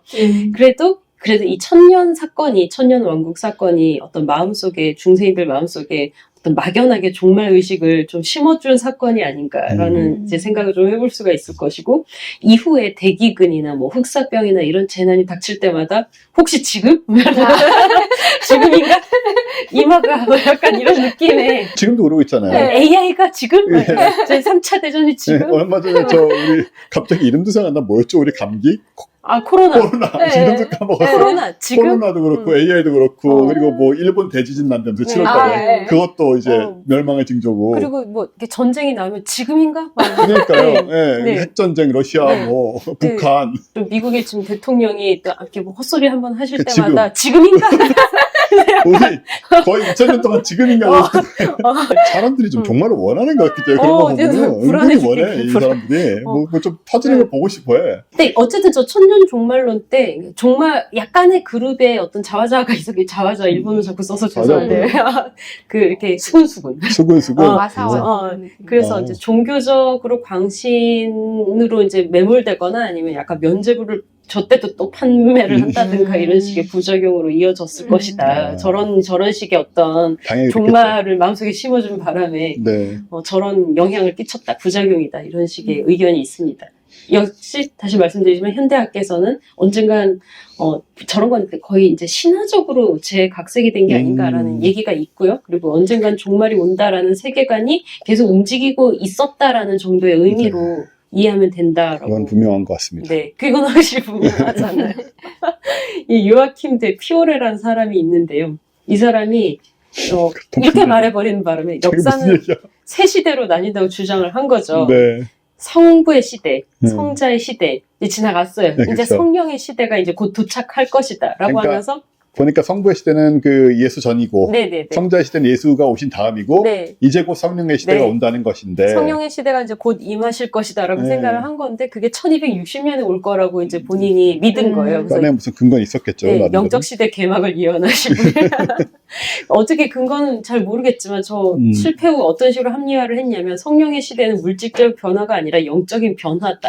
라고 이제 합리화를 하시면서 그런데 이게 의외로 수도회나 종교 개혁 운동에 영향을 끼친 거예요. 그래서 뭐 그럴 수 물리적으로 세상을 바꾸고 이런 게 아니라 너의 영적인 세계가 변할 것이다라든가 지금 영성의 시대라든가 이런 식으로 어떤 영성 추상적으로 가버린 거죠. 그러게요. 그래서 물리적 사건에서 정신적 사건으로 개념을 이동한 어떤 그런 그러면서 이제 틀렸지만 맞은 셈 된 그 종말이 오지 않았는데도 맞는 셈 친다. 네, 맞는 셈 진짜. 세상이 멸망하지 않았지만 우리 정신이 바뀌었으니까 그냥 오히려 좋다. 네. 멸망하지 않고 맞는 것으로 해주지 않을래? 그러니까요. 약간 이런 느낌. 네.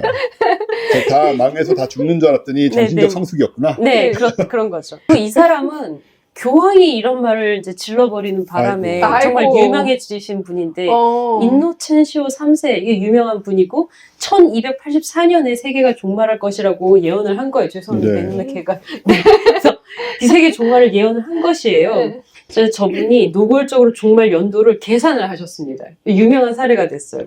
그래서 본인이 1213년쯤 제5차 십자군 대전 그 원정이 있었는데 그거를 유럽의 왕들이나 영주들에게 그 독려하는 편지를 보낸 거예요. 네. 그 서한에 이런 내용이 있대요.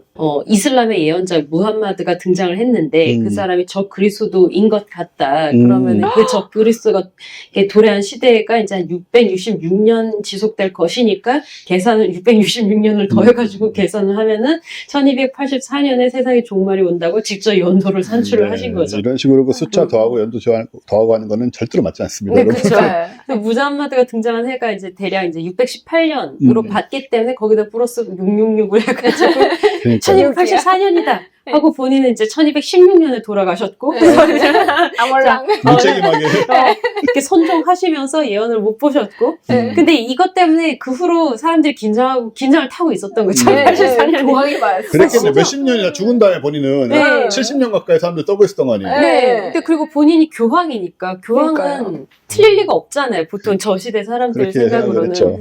그래서 약간 근데 이제 3세기 말 의외로 이 사람이 종말론을 이제 주장했다라는 기록 자체는 그렇게 많지 않대요. 의외로. 근데 그거에 대해서는 어떻게 볼 수 있냐면 교회가 공식적으로 이 문제를 크게 언급하지 않았고 네. 살짝 수로하지 않았나 수로했다라는 것으로 또 진짜 그러니까 자기네들 보기에도 말이 안 되고 네. 이걸 어떻게 하려고 이러시나 본인은 이제 12년에 16년에 선종하시면 되겠지만 교회는 계속 가야 되는데 그러니까요. 그래서 살짝 이걸 좀 수로하면서 일을 키우지 않았다라는 그런 것이라 볼 수 있을 것 같고요.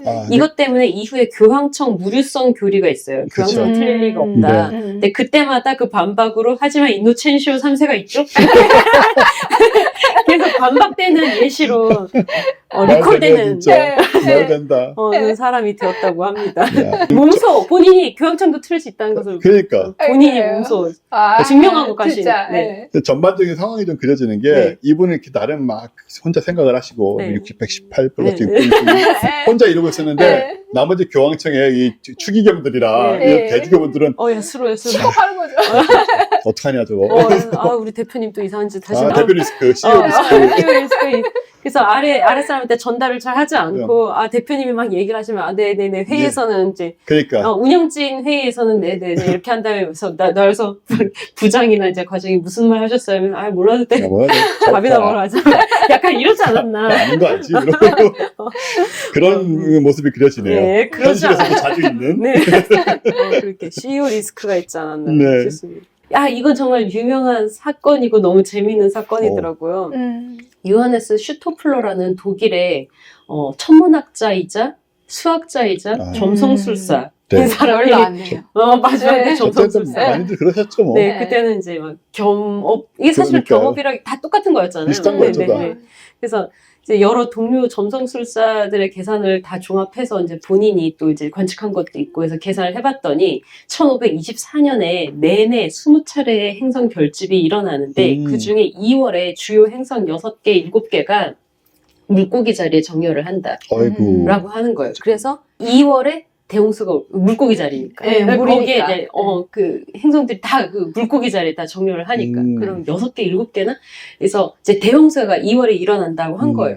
그래서 1523년 이게 이제 난리가 나기 시작한 거죠. 1년 전부터 이걸 이제 큰일 났다 해갖고 유럽 전역에서 100종이 넘는 책자와 유인물이 이제 이 예언을 이제 선전을 하기 시작했고요. 이걸 진짜로 믿은 독일의 한 영주가 3층 높이의 거대한 방주를 만들어서 라인강에 이제 세워놓고 이야. 가족과 귀중품까지 옮겨 놓은 거예요. 근데 이게 이걸로 끝난 게, 이 웃음으로 끝날 게 아니라 이게 이제 큰 비극으로 끝나는데 아이고. 수많은 사람들이 그 배에 승선하려고 몰려들었고 그래서 2월이 됐는데 원래 이 해가 가뭄의 해였대요. 네. 24년이. 근데 2월에 실제로 그날 이 사람이 예측한 그날 비가 오는 거예요. 비가 다소 좀 온 거예요. 하필 그날 네. 또 와가지고. 그래서 네. 사람들이 공포에 진짜로 질린 네. 거예요. 아이고. 그래서 그 라인강에 다 몰려들어서 이 배에 승선하려고 방주 탑승권은 막 돈 주고 산거나 이렇게 미리 준비한 사람도 있지만 그때 다 몰린 거죠. 이래서 진짜 2월 20일에 비가 내려서 사람들이 공포에 질린 나머지 라인강 주변 수백 명이 압사. 아이고. 다치는 참사가 일어나고 말았습니다. 심지어 배 주인 그 이글레하임 그 백작 있잖아요. 방주 네네. 만든 그 백작도 돈 내신 격분한 실제로 본인이 방주 지으신 분. 네. 이분이 격분한 군중들에게 돌팔매질을 당해서 죽임을 당했다고 전해지는. 웬일이야 이게. 예, 진짜 큰일이었죠. 참 웃지 못할 일인데 한편 조금 우습기도 한 예. 괴상한 우픈 상황이네요 진짜. 예, 이 정도 과거면 좀 웃어도 되지 않을까 싶긴 너무 하네요. 옛날이라서. 그런 거죠. 그래서 16세기 독일 역사가가 이거를 보고서는 히에로니무스 볼프가 이 사람을 보고서는 아이고 예언일에 떨어지는 빗방울 몇 방울만으로도 사람들이 광기 어린 폭도로 변한다고 탄식을 한 그런 이제 사례로 남았고요. 그러게요. 그래서 결국 공포가 재앙이다. 사람의 그래요. 공포가 재앙이 맞습니다. 아니냐. 맞아요. 이런 얘기가 이제 나왔습니다. 맞아요. 그래서 이 홍수 소동은 예언 자체보다 예언에 대한 공포가 재난을 불러온 사례로 이제 그걸로 유명해졌고요.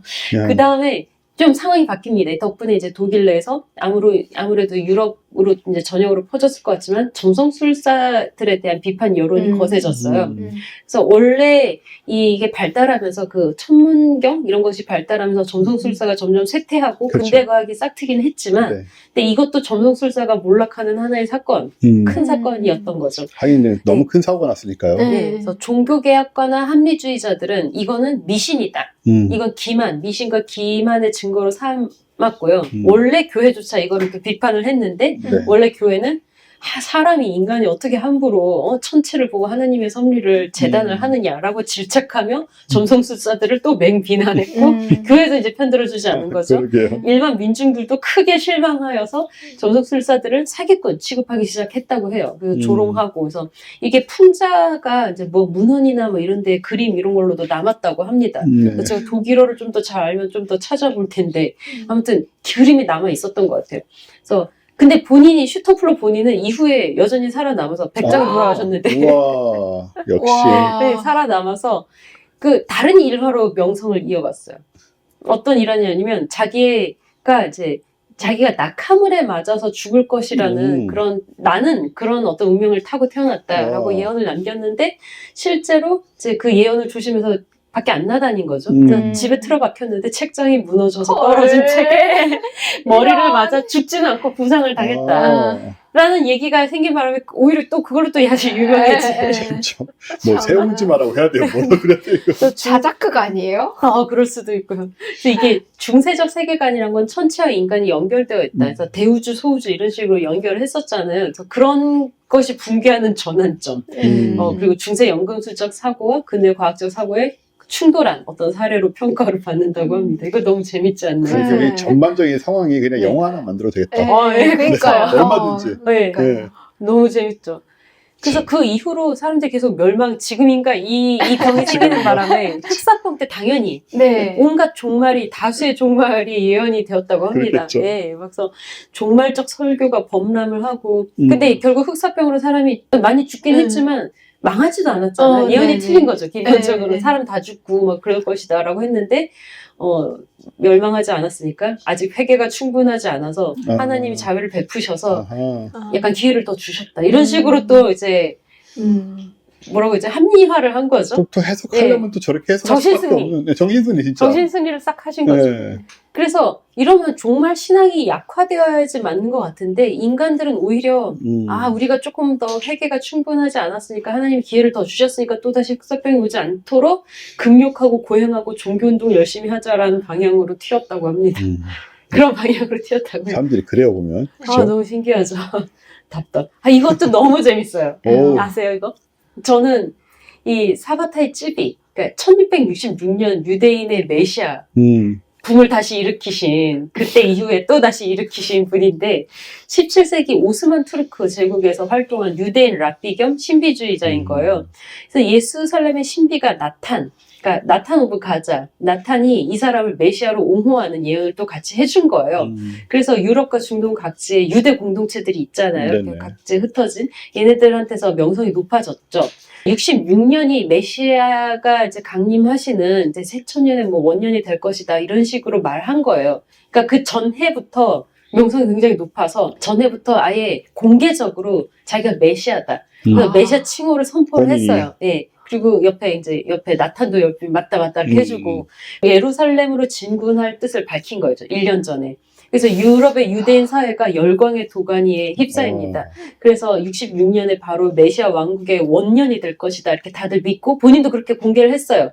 그래서 오스만 투르크를 무너뜨리고 그 대제국 투르크를 무너뜨리고 지금 굉장히 위험한데 다들 느낌이 지금? 매우 위험한데. 다들 다들 것 같은데? 쓱 하고 계시는데 다 죽을 것 같은데 사람들? 하고 예루살렘의 새 청전을 재건하리라고 막 공언을 해서 이제 다들 이제 축제, 광란, 열광의 분위기가 되고 드디어 메시아가 와서 유대 민족을 구원한다는 소식에 부유한 유대인에서부터 가난한 이까지 안 돼. 수많은 이들이 이제 지지하고 회개하고 성금 내고 이런 열풍에 그렇게 안 돼. 불안해 죽겠죠. 계산 맞추고 하지 말라고. 네. 그러다가. 그렇게 된 거죠.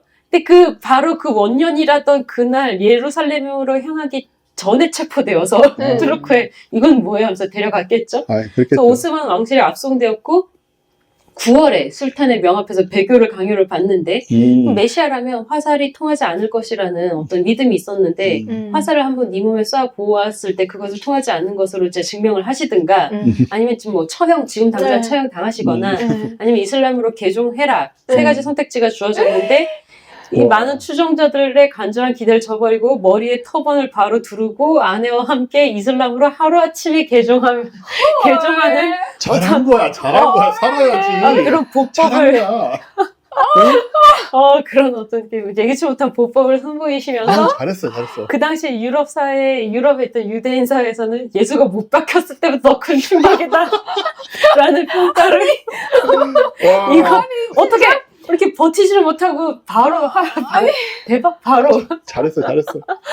근데 이 이후에 지지하던 온갖 회당과 뭐 교회가 있을 거잖아요. 그 공개 사죄를 하고 변명하기 급급하면 얘를 진짜. 지지하던 회당마다 다 죄송합니다 해서 공개 사과문을 써서 올리는 그런 상황이 벌어지게 되었고 그래서 우리가 그렇잖아. 우리가 그럴 리가 없어 하고 믿었는데 그 사람이 이렇게 까면 깔수록 하면은 근데 빨리 그냥 사과를 하는 게 제가 몰랐는데 사과하는 게 맞는 맞아요. 거야. 네. 근데 여기서 끝끝내 아니다 하면서 끝끝내 당연하죠. 믿었던 사람들이 또 있는 거예요. 사실 음. 우리도 정치 보면 알잖아. 네. 아니다 싶으면 빨리 아니었나 보네. 죄송합니다. 이렇게 하면 되잖아. 네. 제가 지지했지만 죄송합니다 하면 되잖아. 네. 그러면 다들 우리도 속았어 하면서 서로 그렇게 할 텐데 속은 사람이 뭐 잘못이겠습니까? 속인 사람이 잘못이잖아. 이러면서 넘어갈 텐데 끝끝내 지지하는 여성 추종자들이 있는 거예요. 얘네들이 이제 끝까지 변호를 하면서 이런 논리를 만들어냅니다. 저분이 이제 메시아가 일부러 어둠의 영들을 속이기 위해서 일부러 개종하고 들어간 오, 척을 했다. 그렇다네요. 그러니까 이게 스파이다. 그러니까 약간 암약한 암약하는 같은 걸 했다. 예, 암약한 스파이다. 음. 그렇게 생각한 네. 스파이로서 이슬람인 척하는 것이다. 이런 식으로 주장한 정승리. 그 진짜 정치승리 진짜. 이런 식으로 주장을 하던가 네. 아니면 나탄의 측근들은 이제 나탄 오브 가자 그 나탄의 측근들은 어떤 것까지 했냐면 사바타의 배교도 신성한 하나님의 섭리의 한 부분이라면서 교리를 재편하려고 하든가 고통스러워. 저까지 쥐어짜는 마음이 막 느껴지지 않아요? 너무 힘들어. 그리고 심지어 돈메파라는 게 형성이 됐는데 겉으로는 무슬림 행세를 하면서 속으로 사바타이를 믿는 비밀 교단. 왜냐면 사바타이가 그러고 계시니까. 네. 겉으로 이슬람인 척하지만 속으로는 이제 사바타이는 이 메시아이시지 않는가. 본인도 그러니까 우리는 저분을 믿는 비밀 교단 돈메파도 형성이 되는 등 진정한 정신승리. 너무 재밌죠. 저는 완전 근데 저 사람 잘했다고 생각하는 게 네네. 차라리 저게 낫지 저기에서 물론 뭐 화살을 맞거나 사형을 당하면 바로 처형당하면. 죽는 거니까 일단 그러면 정말 더 많은 사람이 죽었을 거예요. 따라서 더 죽었을 거야 맞아요. 진짜로. 네. 맞아요. 그러니까 저 사람이 자기도 살고 어쨌든 저러니까는 뭐 저 추종자들이 혼란스러웠을 망정 무슨 큰 사건이 안 일어나고 네. 뭐 예루살렘을 쳐들어간다거나 한 일도 안 생기고 대부분은 바로 손절했습니다. 저것 반란이 안 때문에. 일어났잖아 오히려. 네네네. 그래서 결과적으로는 많은 매우, 사람을 살리셨다. 매우 약한 모습을 보이긴 했지만 그 점만 빼면은 참은 네. 잘 된 거다 저게. 네. 그런 생각이 좀 들어요. 그래서 전 솔직히 오스만 왕실이 보살인 것 같은데요. 네. 저 터번 두르신 그림 보이시나요? 네. 그러니까 1665년까지 막 유대인들이 막 그 붐이 일어났다면서요. 네. 그럼 지도자 입장에서는 그 꼴 보기가 참 싫었을 것 같은데 거기다가 전쟁을 일으킨다 어쩐다 소리 하고 있으면 테러 집단으로 규정해서 막 근데 죽이면 더 난리를 치니까 우두머리가 비굴한 모습을 보여줘서 봐라 이슬람이다 이 사람도 이렇게 보여줘서 모든 사람이 힘 빼는 게 가장 좋은 전략인 거죠. 네. 죽여버리면 오히려 괜히 순교자 만드는 상황. 그러네요. 네, 순교자 그렇구나. 만들면 그러면 이제 지배가 더 어려워지잖아요. 저 사람들이 네. 더 반란을 할 거고 더 마음에 이제 뭐 앙심을 품을 거고. 근데 봐라, 너네가 생각했던 원년에 이 사람이 이슬람인이 되었다. 메시아 왕국 원년에 이 사람이 이슬람이 됐다. 이슬람이야말로 진짜 그치. 메시아 왕 아니냐, 맞아요. 왕국 아니냐. 알라를 숭배하고 네. 그 예언자 무함마드를 믿으라는 말을 오히려 할 수 있는 얘기가 그렇죠. 네. 본인이 이제 증명을 하시지 않았느냐. 그러니까요. 이렇게 되는. 그래서 그리고 대부분, 한편으로 또 오스만 제국이 네. 생각보다 꽤 관대하죠. 네, 관대하죠. 관대해서 여기 보시면 알겠지만은 오스만 제국에서 유대인 랍비 겸 신비주의자가 활동을 했잖아요. 네. 공개적으로. 그러면 이슬람은 원래 다른 종교를 용인을 하는 게 그 교리 구조라서 저 때는 굉장히 관대했죠. 네, 불이익을 좀 주긴 하지만은 뭐 때려 죽이고 그런 건 아니었거든요. 오히려 중세 유럽 기독교보다 훨씬 더 관대한 구조였기 때문에 가능했겠지만 네. 그래도 역시나 이 반란까지 한다고 난리를 치는데도 살려둔 거는 막 그러니까요. 그런 계산이 있었을 네. 것이다. 중세에서는 아마 개종하면 오케이 개종했구나 그러면 이제 회개하고 죽자 이제 그리고 죽이거든요. 그럼 화형 대신 교수형으로 바꿔주는 거죠. 실제로 네. 많이 그랬죠. 네, 화형 대신 교수형으로 바꿔주는 네네. 거죠. 죽는 거는 그냥 정해진 맞습니다. 거였죠. 근데 저거는 이제 초본 두르고 잘 사시잖아요. 지금 그러니까요. 잘 더 정신적 충격. 예수가 못 박혔을 때도 더 정신적 충격이랑 평가를 정말 너무 웃기다. 네. 많은 사람들이 바로 손절을 하면서 우리가 뭐에 속았나, 막 이렇게 다들 이제 큰 그러게요. 충격을 받으셨다고 합니다. 요거 좀 소소한 예언인데요. 오, 1806년에 잉글랜드 리즈 마을에서 한 암탉이 낳은 달걀 껍데기에 크리스트 이즈 커밍이라는 글자가 잇따라 새겨진 채 발견이 된 거예요. 와우. 그래서 닭이 알을 낳는데 거기 실제로 그렇게 쓰여져 있는 거죠. 그래서 사람들이 찾아갔는데 이 이제 암탉 여주인이 이걸 계속 홍보를 하니까 그래서 찾아갔는데 실제로 자기 눈앞에서 암탉이 알을 낳았는데 그게 나오는 거죠. 와. 그래서 소동이 일어난 거예요. 그래서 공교롭게도 그 시기가 이제 나폴레옹 전쟁으로 세상이 어지러운 때였어가지고 사람들은 이거 혹시 또 지금인가? 지금인가? 심판날이 또 다가오는 것인가? 라고 하면서 걱정하면서 회개하러 모두 막 교회로 달려가거나 아니면 공포를 통곡하거나 막 이렇게 작은 마을이었으니까 사람들이 이제 반응도 격정적이었던 거예요. 근데 결국은 닭 주인이 식초물에 잉크를 탄 용액으로 낳자마자 그 알에다가 쓰고 다시 닭의 산란관에 밀어 넣는 방법으로. 그래서 닭은 이게 웬 고통이며. 그리고 왜 저런 짓을 하는지 모르겠어요. 그래서 이게 뭔 그런 속임수로 썼던 벌려고 한 건가? 네, 그러지 아이고. 않았겠어요. 네, 그렇겠죠 아마. 네. 그래서 이제 그 당시 이 사건 때 교회 지도자들은 참으로 오실 분은 도둑처럼 오시지 닭 아래 알려주지 않는다라고. 아유, 현명하게 잘 닭다리예요. 말했네요. 닭다리 아래 네. 알려주지 않는다라고 네. 선고를 하는 사건이 있었다고. 그 도둑처럼 오신다는 말은 성경에 있는 네, 말이고. 예, 그죠? 도둑처럼 오시리라 뭐 이런 말 있잖아요. 제가 교회를 오래 다녔잖아요. 네. 교회에서 하는 얘기 중에 하나가 정상적인 네. 교회에서 언제 오실지는 아무도 모른다고 네. 그런 얘기를 되게 많이 해요. 네. 저런 경험들이 아마 쌓이고 네. 쌓여서 그런 식으로 하면 안 된다는. 근데 또 한편으로는 아실지 모르겠지만 92년도에 그 다미 선교회 나옵니다. 휴거 사태. 나옵니다 뒤에. 그래서 이제 네. 그런 식의 주장을 하는 거는 기본적으로 우리가 뭐 개신교를 좋아하고 싫고 간에 이단이다. 이단이다 혹은 뭐 사입이다. 사입이다 이런 얘기들을 하게 되는 거죠. 네. 나오겠죠 당연히. 네, 당연히 하죠. 그게 너무 중요하니까. 이거는 윌리엄 밀러라는 사람이 근대 종교사에 1844년 대실망으로 기록돼. 대실망. 실제로 대실망. 야 영어 표현이 있어. 있어요. 공식 표현이야. 대실망. 그게 캐피탈로 써 있잖아요. 네. 야, 우리 뭐 그레이트 디프레션이니 네, 뭐 네. 이런 뭐 여러 가지 용어들이 있는데 네. 이게 일종의 그 종교사적 용어로 만들어진 거군요.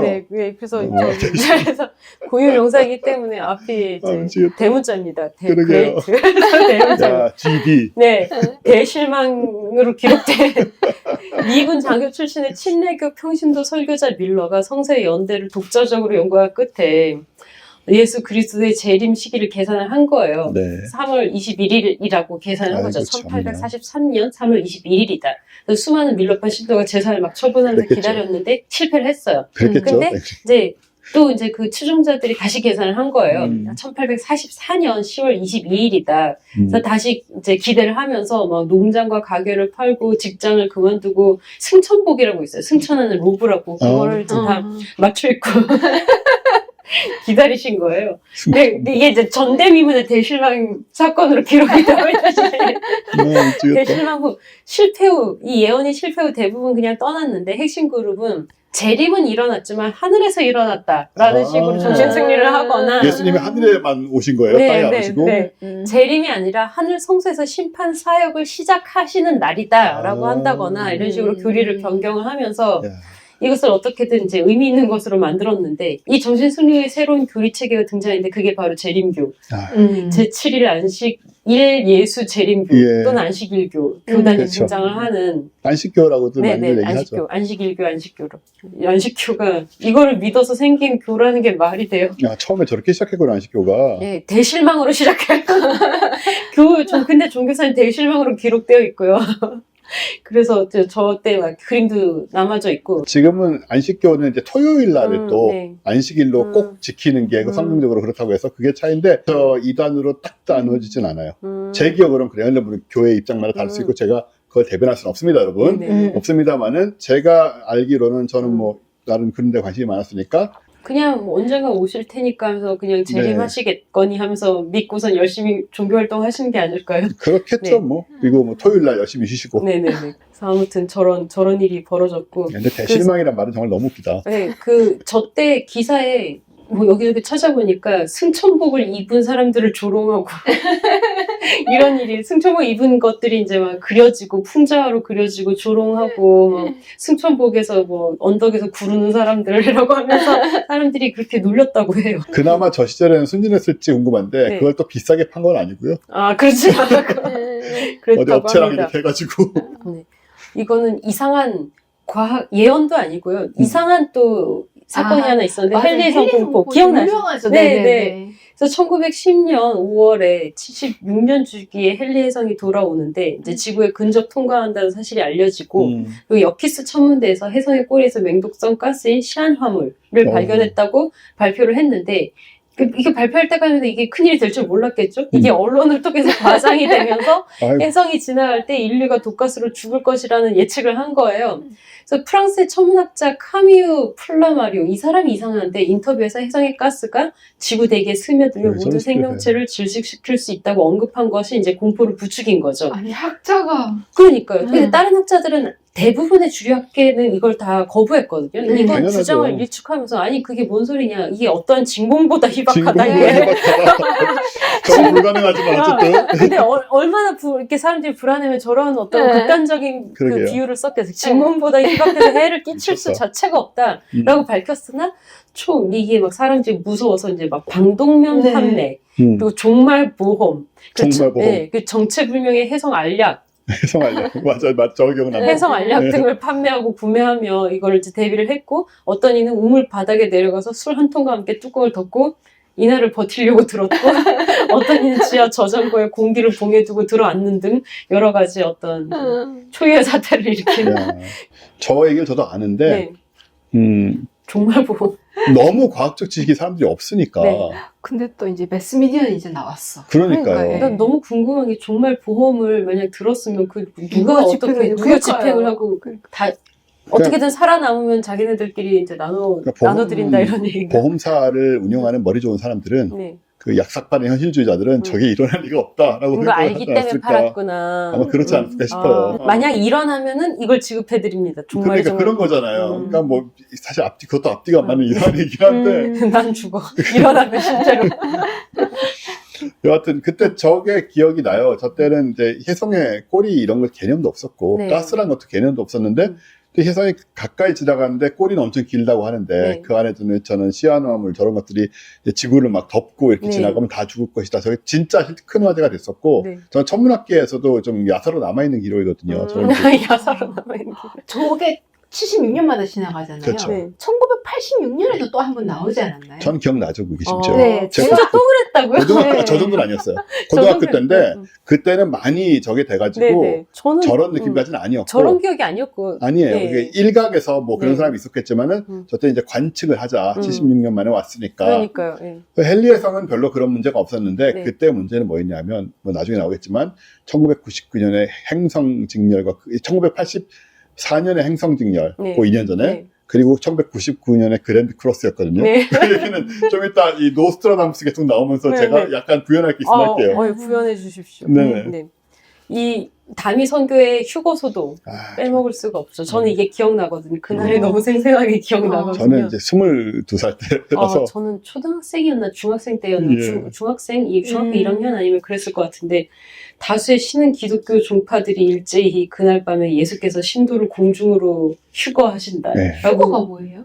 그냥 들어 올리신다. 몸까지 함께 그냥 다 아, 천국으로 올리는 거를 이렇게 휴거라고 그러죠. 그래서 다미 선교의 계산에 따르면 어떻게 계산했는지도 모르겠어요. 1992년 10월 28일 밤 12시경에 신실한 크리스천들이 휴거되고 이후 대환난을 거쳐 세상은 종말에 이른다라고 이제 주장을 하셨고 이게 이 날이 이제 1988년 이스라엘 건국 40주년이 무화과 나무의 비유에 해당되고 그래서 이제 막 이런저런 잔소를 조합해서 그러면 휴거 날은 1992년이다 이런 식으로 계산했다는데 그 계산 방법은 모르겠어요. 그래서 어떻게든 이제 산출되었다는 주장이었는데 저는 이렇게 기억이 제 친구가 이거를 너무 깊게 믿은 거예요. 그래서 부모님이랑 같이 밤새서 그 이렇게 정갈한 옷을 입고 기도를 밤새 했다는 네. 거예요. 많이들 그랬어요, 그때. 아 진짜요? 예. 전 저건 아직 기억이 안 나요. 저는 푹 옴질리기 잤어요. 이런 건 기억나는데. 옴질리는 이제 그 일본이고 그건 네. 테러고 이거는 이제 사람들이 모여서 휴거되길 기다리고 아. 있었던 상황이었죠. 다음날 뉴스도 기억나요. 다음날 뉴스에 TV에서 이제 중계해줬어요. 네, 그때. TV에서 막 중계하고 다미선교에 가서. 막 다들 이렇게 막 기도하고 있고 휴거를 기다리면서 무릎 꿇고 앉아서 기다리고 있고 그럼 천장 없는 데서 기도했겠네요. 아니 그냥 그 안에서 기도하는 건데 그러는 거는 문을 하나님께서 다 알아서 하시는 거고요. 나중에 우리가 뭐 알아서 하시겠죠. 설마 하니.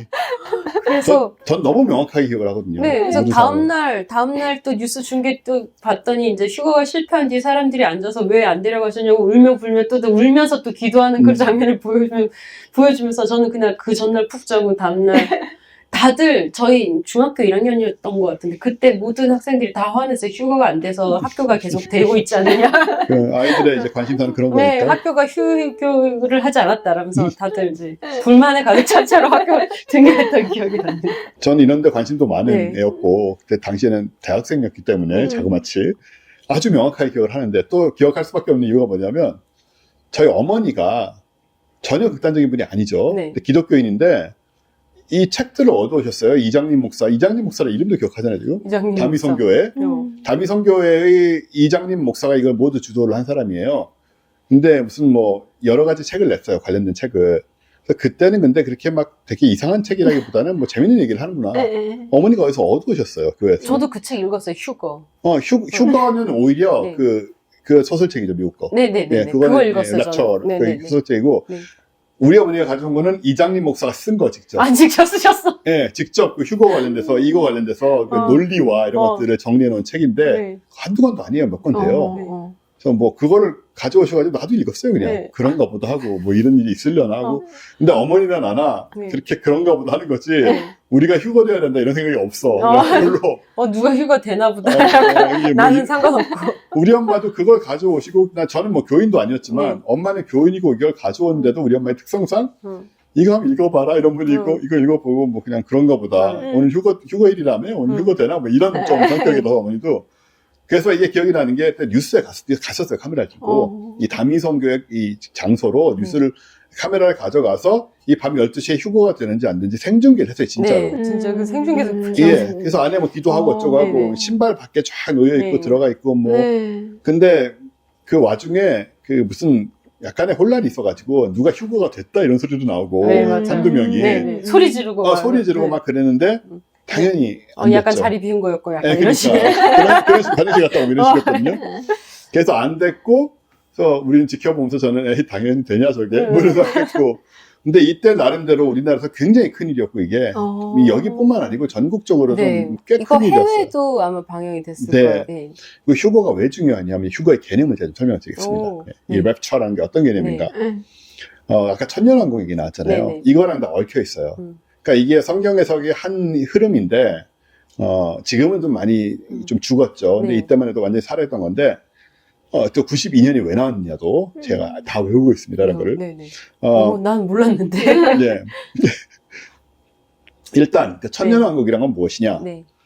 여러 가지 해석이 있지만 이쪽 해석에 따르면 예수님이 재림하시고, 네. 이때 휴거가 일단 돼요. 네네. 휴거가 이루어지고 난 다음에 7년간의 환란이 있어요. 네. 이게 성경 베이스 좀 있습니다. 이런 얘기가. 네네. 7년간의 환란은 어떤 환란이냐면은 이렇게 훌륭한 기독교인들이 다 휴거된 다음에 남은 네. 건 다 죄인이잖아요. 네네. 이 죄인들이 7년 동안 그 온갖 고난을 겪게 돼요. 네. 뭐 지옥에서 악마 나오고 뭐 난리가 네네. 나거든요.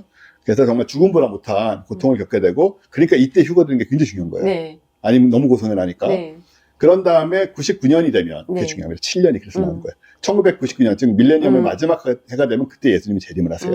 이거는 예수님이 재림하는 때가 아니고, 예수님이 재림을 하셔가지고, 그때 이제, 2차 평가가 있군요. 2차 평가가 이루어집니다. 네. 휴거 안 된 우리, 네. 네. 네. 우리 범인들을. 수시 2차.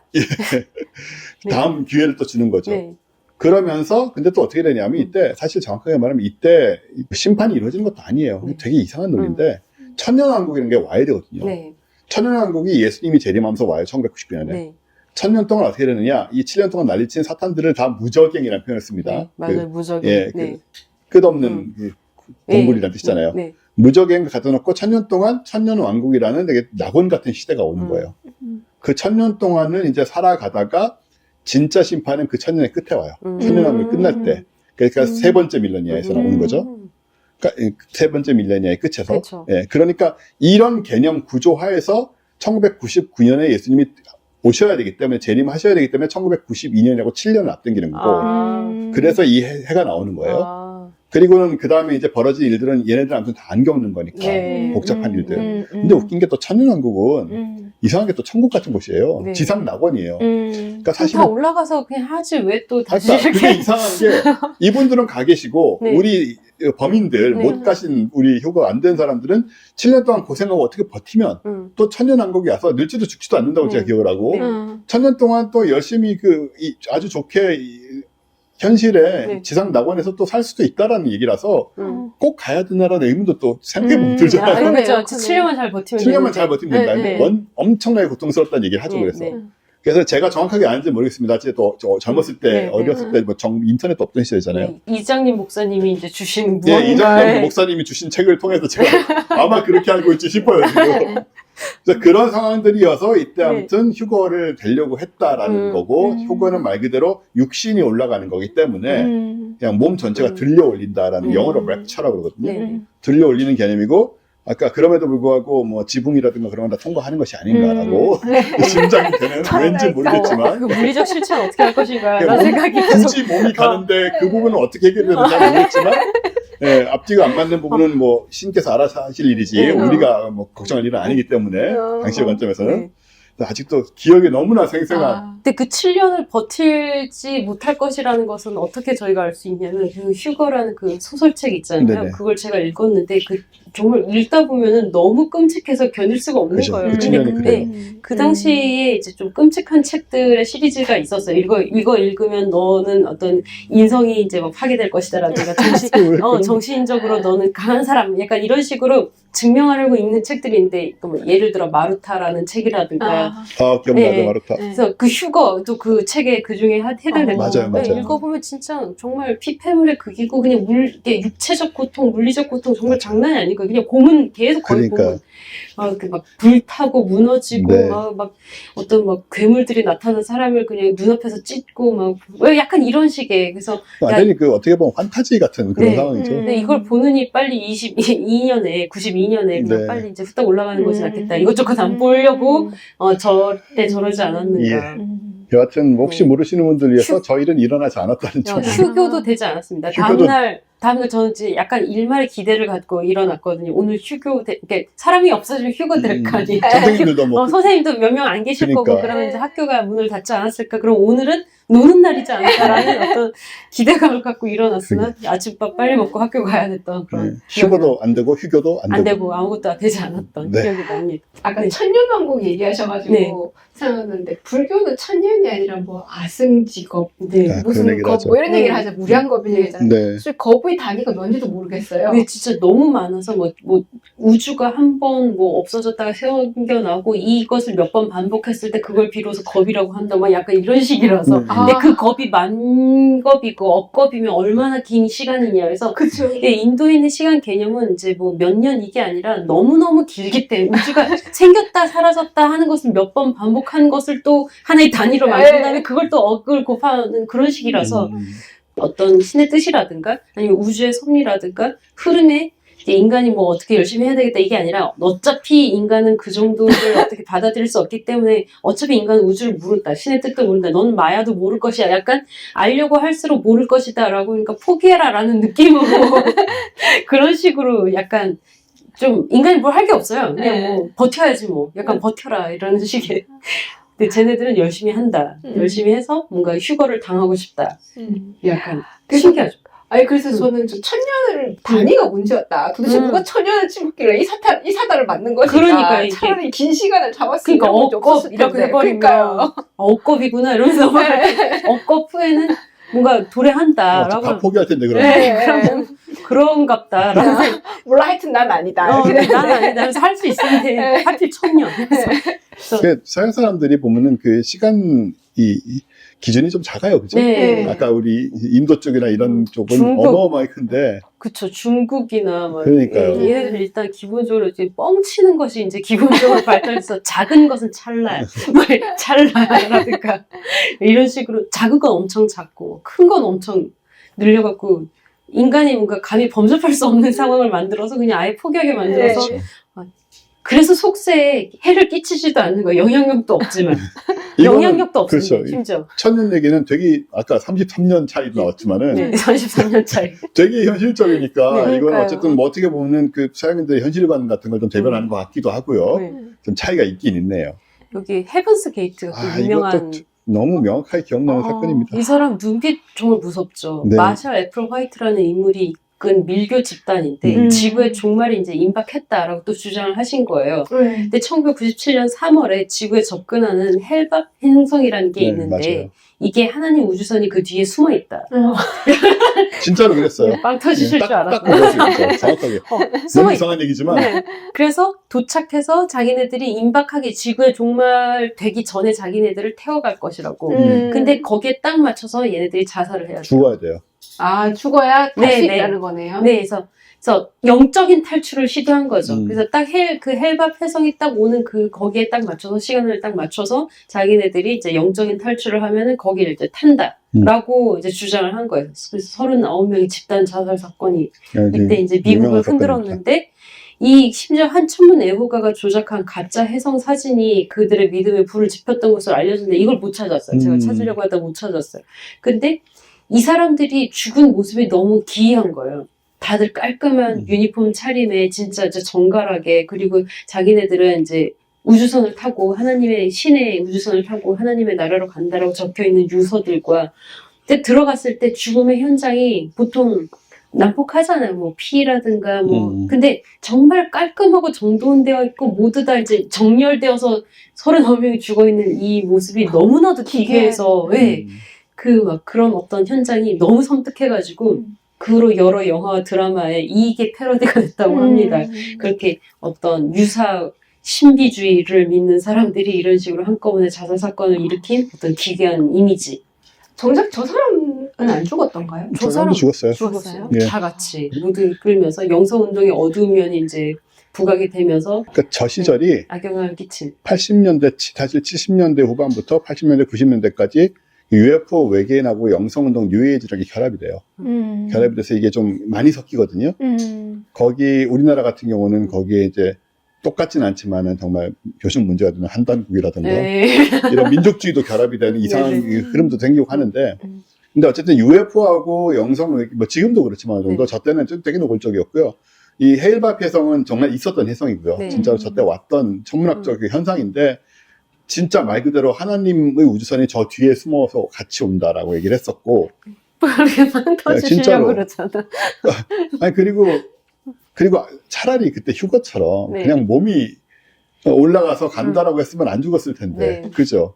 근데 이제 자살해야 예, 된다고. 죽어야 된다라고 했던 것이고, 음. 그리고 그래서 이제 이 사람들이 그렇게 깨끗하게 죽은 이유는 자기네들은 전혀 그 어떤 불행한 그 죽음으로 가는 게 아니고 그냥 지금 이렇게 내가 이 결심만 하면은 구원을 받는 거라고 믿었기 때문에 이렇게 죽었을 거예요. 분명히. 맞아요. 그게 가능했다라는 거고. 그 단정한 얼굴과 그러니까요. 근데 이런 류의 그 집단 자살 사건들이 이런 컬트 쪽에서 네. 굉장히 많이 있었지만 이 사람들처럼 깔끔하게 죽은 경우도 흔하지 않아서 네. 진짜 아무래도 좀 문제가 생기거든요. 안 죽으려는 애도 네. 나오고 그럼 뭐 억지로 먹이기도 하고 그런단 말이에요. 뭐 오대양 사건도 좀 그런 네네. 식이었잖아요. 뭐 기억하실지 모르겠지만. 모르겠어요. 예, 근데 이제 그런 거 하나 없이 되게 깔끔하게 그렇게 됐고, 근데 이것이 이제 일어나기 전부터 사실은 헤븐스 게이트는 알려지기 시작했었어요. 제가 기억나거든요. 제가 27, 8살 때니까.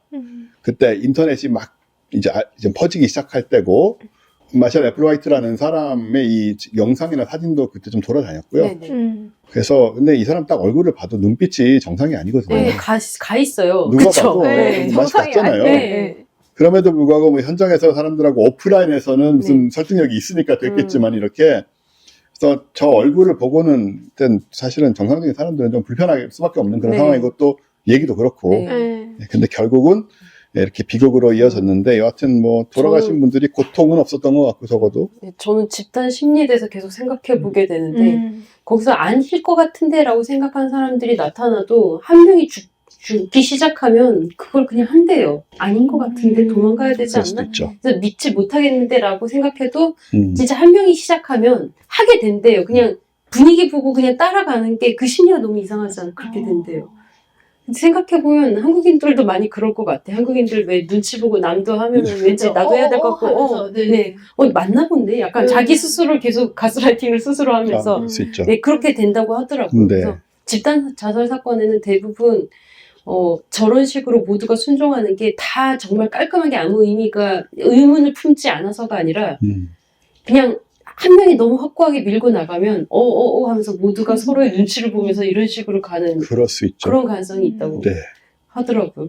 이 노스트라다무스 같은 경우에는 유명한 분이 나왔네요. 근데 이 사람은 사실 이제 중세에 유명하신 분이었고 네. 16세기에 그 카트리느 드 메디치라는 분이 또 총애하셨던 분이었던 그렇죠. 예 그냥 그때는 이제 뭐 이런 정도의 어떤 종말 예언가라기보다도 그냥 그때는 이제 점성술 의사였고요. 점성술 메디치 가문에게 이거저거 이제 뭐 제공하시는 조언자 비슷하게. 네. 그러니까 말씀하신 대로 그 카트린 메디치가 메디치 가문에서 프랑스로 시집을 온 사람인데 이 프랑스에서 좀 카트린 메디치가 좀 의지하던 사람이 노스트라다무스였죠. 가문의 어떤 주치 또는 가문의 어떤 이제 막 약간 멘토, 약간 이런 느낌으로 이제 모시고 와서 뭔가 거처지도 지어주고 하면서 이제 옆에 두고 보셨던 그냥 그런 분이었는데 이분이 남긴 시집 되게 애매하게 쓰여져 있는 이 네. 시집이 사행시 형태로 예언을 남긴 이것이 이제 지금의 번역이 되면서 최근에 들어서 이제 큰 문제가 생긴 거죠.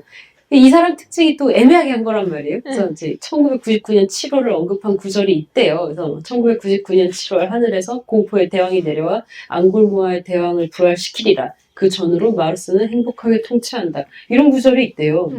잘하는 구절이죠. 이것 때문에 이제 사람들은 이제 1999년이 이제 종말이다. 그래서 막 완전 그건 기억나시잖아요. 네. 근데 이거 일 실패 후 어떤 사람은 1999년이 서기가 아니다. 1999년 해지라다. 이슬람력이다라고 이제 주장을 한다거나 7월이 아니라 7월 1999일이다. 그래서 거꾸로다. 그래서 서기 2127년이라 뭐 이렇게 우기는 재해석을 내놓는 등 했지만 노스트라다무스 때 의외로 사람들이 얘기는 많이 하고 서로 많이 알려지긴 했지만 예전처럼 패닉은 안 일으킨 거예요, 사람들이. 여기에 대해서 대중의 관심은 그로 그럴 줄 알았다면서 싸늘해지면서 애초에 인류가 이제 종말론에 대해서 이 정도면 면역이 생긴 게 아닌가라는 해석이 있더라고요. 이쯤 되면은 많이 겪은 거죠. 네. 우리 재밌었던 기억나요. 그쵸, 다들. 농담처럼. 네네네. 그래서 우리는 이제 이걸 어떻게 기준을 삼냐면 서프라이즈에 나오면 재미있는 것이다. 서프라이즈에 계속 나왔잖아요. 이것에 대해서는 제가 할 얘기가 정말 많지만 조금만 얘기해 주시죠. 예, 일단은 제 생각에는 네. 저 시대 전후에서 아마 1980년대 초반부터 1990년대 후반까지 제가 이 분야의 제일 전문가 중에 전문가죠. 노스트라다무스에 한해서는 네네. 이 미셸 드 노스트라다무스라는 네. 이름의 그 이름이 일단 라틴어 이름이에요. 네. 이게. 이 사람은 이제 말씀하신 대로 이제 그런 특성을 가진 네. 점성술사이자 의사이자 네. 또 이렇게 그 예언 시집을 남긴 사람이었고 네. 그리고 카트린 드 메디치의 총애를 받는 네. 그 조언자이기도 했고 그래서 궁정에 굉장히 많이 들어갔던 그 앙리 2세 시절일 거예요 그때 네. 프랑스에 그때 앙리 2세의 죽음을 예언한 얘기도 많고 아무튼 일화는 굉장히 많고 1900년대 초에 미국에서 번역서가 나왔었고 우리나라에서 사실 뜬 거는 80년대 일본 번역서가 나왔어요. 번역서라기보다는 해석서죠. 네. 근데 솔직히 지금 생각해보면 퀄리티는 형편없어요 진짜 말도 안 되는 대충대충 쓴 책이에요 그냥 저거 원문이 아마 있을 테니까 원문, 지금 예. 챗GPT 넣으면 훨씬 더 잘 나올 거예요. 훨씬 잘 나오겠죠. 네. 그리고 뭐 어릴 때는 잘 몰랐지만은 비약투성이고 네, 네. 그런 책인데 거기서 어쨌든 이제 1999년 7월 정확하게 말하면 7의 달이라고 써져 있습니다. 앞으로는 1999년 7의 달에 이제 이 하늘에서 공포의 대왕이 내려오고 안골모아의 대왕을 부활시키고 그 전후 마르스는 행복의 이름으로 통치한다. 뭐 이런 내용이 있거든요. 네. 그러니까 멸망이라는 말이 있는 건 아니고 네. 이 시가 멸망의 시로 해석이 된 거죠. 공포의 대왕이 내려온다고 하니까. 그래서 이제 이 시를 비롯해서 그 밖에 뭐 나치 히틀러의 출현을 암시했다느니 별의별 얘기가 다 있어요. 근데 그건 다 지난 얘기니까 네. 맞아 떨어지는 같이 맞출 수 있는 거고. 그래서 저한테는 이게 되게 중요한 제 네. 삶에서 중요한 부분이었습니다. 네. 어려서 그냥 제 성향상 네. 뭐 이것 때문에 뭐 죽고 살고 하는 건 아니지만은 네. 굉장히 깊이 파고들었던 네. 우리나라에 자료도 없던 시절인데 꽤나 깊이 파고들었던 예언이었고 근데 그때 이제 아까 말씀드린 또 그랜드 크로스가 겹치는 거예요. 네. 그랜드 크로스는 뭐냐면 실제로 일어난 일입니다. 천문학적으로. 우리 9개의 행성이 네. 당시 명왕성도 포함되어 있었으니까 지구까지 포함해서 이제 9개의 행성이 이제 십자가상으로 이렇게 정렬한다라는 그런 행성, 그냥 뭐 어쩌다 그렇게 되는 거죠. 그래서 뭐 한 번씩 십자가. 일어나는 일이에요, 그냥. 하지만 십자가라니. 근데 하지만 십자가라는 게 중요한 아니 왜 겁니다. 하필 십자가 하필이면 또 모양이어가지고. 1999년 8월이야. 네. 그래서 이 책에서 보면 7월과 8월이 왜 틀리느냐 해서 네. 고대의 뭐 달력이 어쩌고 해가지고 맞추고 있어요. 또. 그래서 날짜가 어떻게 잡혔느냐 일본 네. 책에서 1999년 8월 18일로 잡혔어요. 어. 그때 그랜드 크로스도 일어나면서 공포의 장도 내려오고 네. 앙골모아의 대왕을 어떻게 해석했냐면 네. 앙골모아가 그 몽골리아의 네. 어떤 그 에너그램이라고 하죠. 그 네, 네, 네. 바꾸는 거. 네. 그래서 그 중국, 뭐 중국이 발흥하고 핵무기 뭐 이런 얘기 나왔고 그때 당연히 그런 식으로 생각이 되겠죠. 네. 일단 마르스가 행복의 이름으로 통치한다 이런 말은 전쟁의 신이잖아요. 마르스는. 그래서 전쟁의 신인 마르스가 이 거짓된 행복이라는 이름으로 전쟁이 가득한 그런 세상을 만들어 가면서 이제 진짜 좀 그러니까는 1999년 8월에 바로 종말이 일어난 건 아닐 것 같고 그게 보니까 계속 전쟁이 벌어지고 이렇게 우리가 다 죽어간다 뭐 이런 식으로 해서 했어요. 여하튼 공교롭게도 그 그랜드 크로스와 또 십자가 모양 중요하죠. 네, 예수님의 십자가 재림을 모양. 느끼게 하는. 네. 또 얼마 전에 실패는 했지만 그때까지 우리가 80년대까지 몰랐던 그 이장님 목사의 그 휴거 상황도 네. 이 한국에 이게 번역돼 나온 그 노스트라다무스 책이 번역돼 나온 게 제가 기억하기로 83년 산임 그래요. 네. 그러니까는 그 이때부터 이장님 목사 때까지 꽤나 힘을 발휘했고 이게 네. 그 이후에도 이장님 목사. 이장님 목사는 뭐 어쨌든 간에 네. 이 구체적인 내용이 아니니까 이 내용에 네. 그렇게 계속 크게 화제가 됐었고 저는 실제로 99년 8월 7, 8월에 캐나다에 있었는데 네. 그때 운전을 하고 다니면서 자꾸 트윈픽스 이런 혹은 뭐 엑스파일 이런 거 틀어놓고서 오늘이 그날인가 좀 다녔던 음모론적인 예, 그런 기억이 나는데 역시 아무 일이 일어나지 않고 지금 26년이 흘렀습니다. 지금인가? 지금인가? 그때 지금인가 했는데 26년이 흘렀는데 하지만 또 많은 사람들이 지금 또 지금인가라고 여러 가지 이유를 통해서 AI 지금인가? 예, 얘기하고 있겠죠. 그래서 이거를 보니까 참 노스트라다무스 얘기는 저한테는 뭐 약간 뭐랄까요 노스텔지요? 네. 옛날 젊었을 때 그 네. 추억 뭐 이런 네. 쪽의 얘기고 하지만은 사람들이 저 그때 기억이 나요. 제 상태도 좀 그랬고 어렸긴 했지만은 얼마나 사람들이 이런 얘기들 뭔가 얼핏 보기 앞뒤가 맞고 뭔가 필요성이 있는 듯이 보이는 그럴듯한 얘기에 얼마나 쉽게 빠져들고 그리고 이런 좀 큰 상황들 있잖아요. 거대한 액션들 이런 거에 사람들이 매력을 느껴요.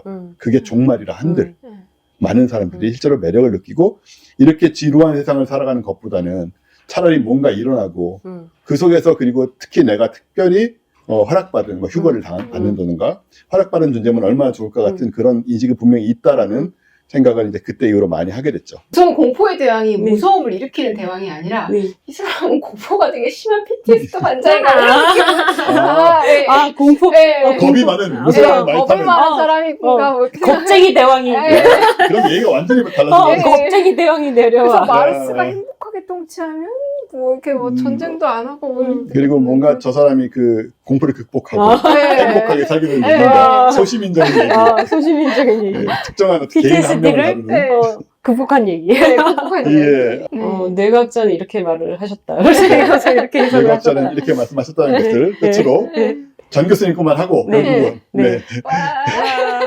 송 박사님 거는 2월 달에 심지어 와. 네, 뭐 10일 이렇게 탄 건 아니잖아요. 네. 그죠? 네. 2월 달에 하는 걸로 하고요. 네. 저희는 북이벤트를 해야 됩니다. 네. 운명의 과학이라는 책인데 이게 무의식을 내 편으로 만드는 뇌과학 수업이라는 부제를 달고 있습니다. 네, 정말 중요한 주제예요. 예, 오. 그 저자는 한나 크리실로라는 분인데 영국의 신경과학자고 네.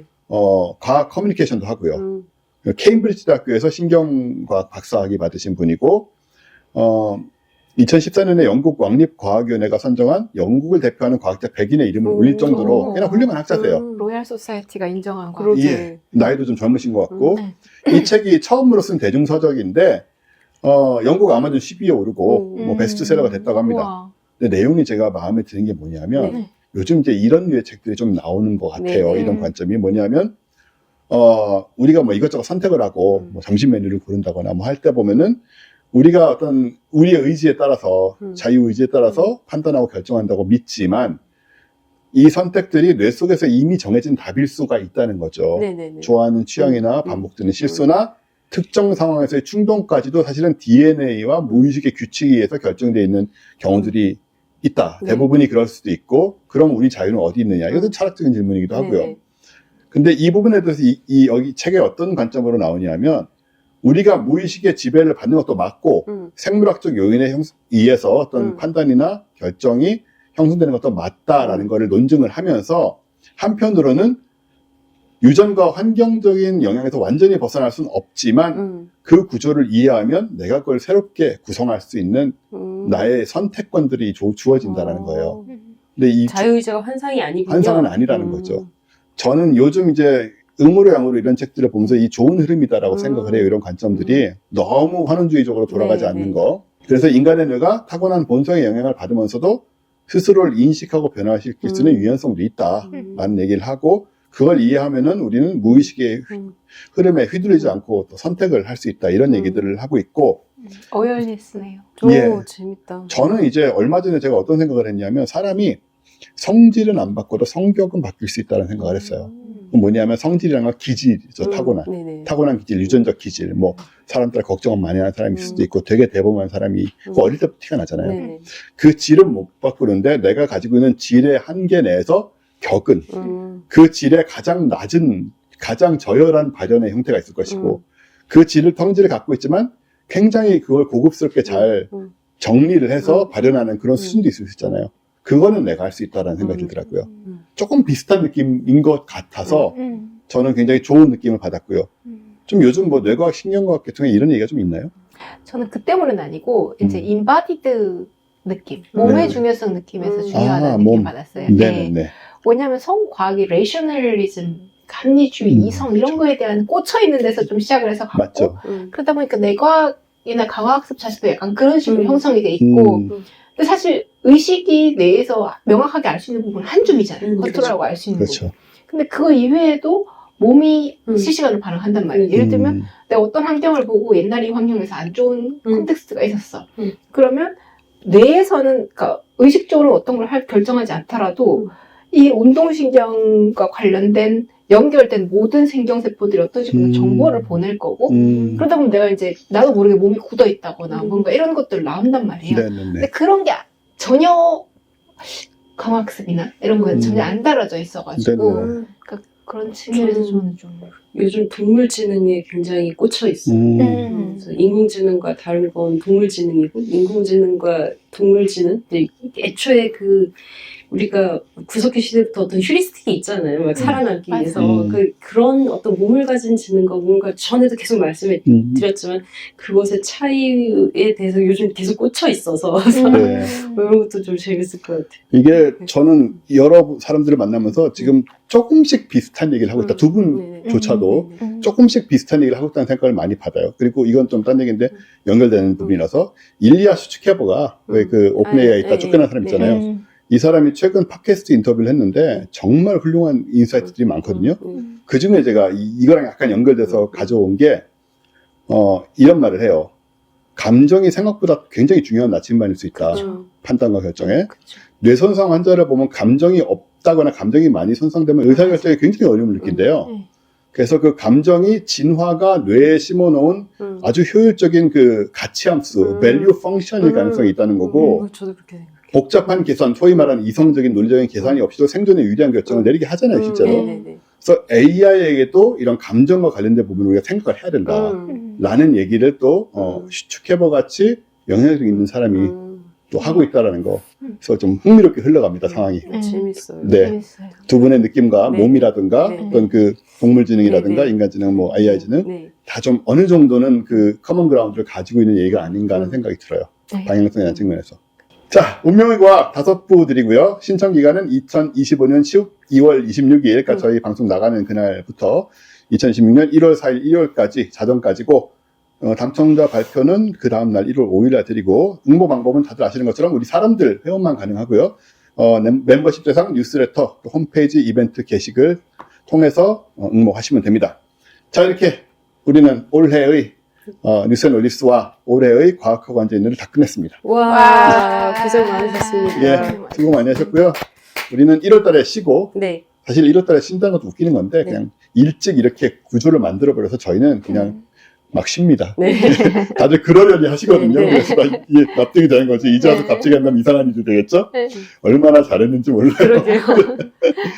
자, 그리고 저희는 이제, 내년 2월 달에 다시 찾아뵙는 걸로 하고, 이렇게 성탄 지났습니다. 여러분 보실 때는 지났지만 또 메리 크리스마스. 새해 복 많이 늦게라도 받으시고. 메리 크리스마스. 이거 크리스마스 옷도 입고 오셨으니까. 네, 얘도 약간 흰색이 그러니까 딱 네, 그 네. 컬러가 그렇죠. 그냥 산타크로스 눈. 산타크로스 수염 뭐 이런 거. 네, 이렇게. 네, 남은 한 해 잘 보내시고 내년 초도 잘 맞이하시고 우리는 2월 달에 다시 뵙겠습니다. 감사합니다. 감사합니다. 감사합니다. 감사합니다. 감사합니다. 과학하고 앉아있네.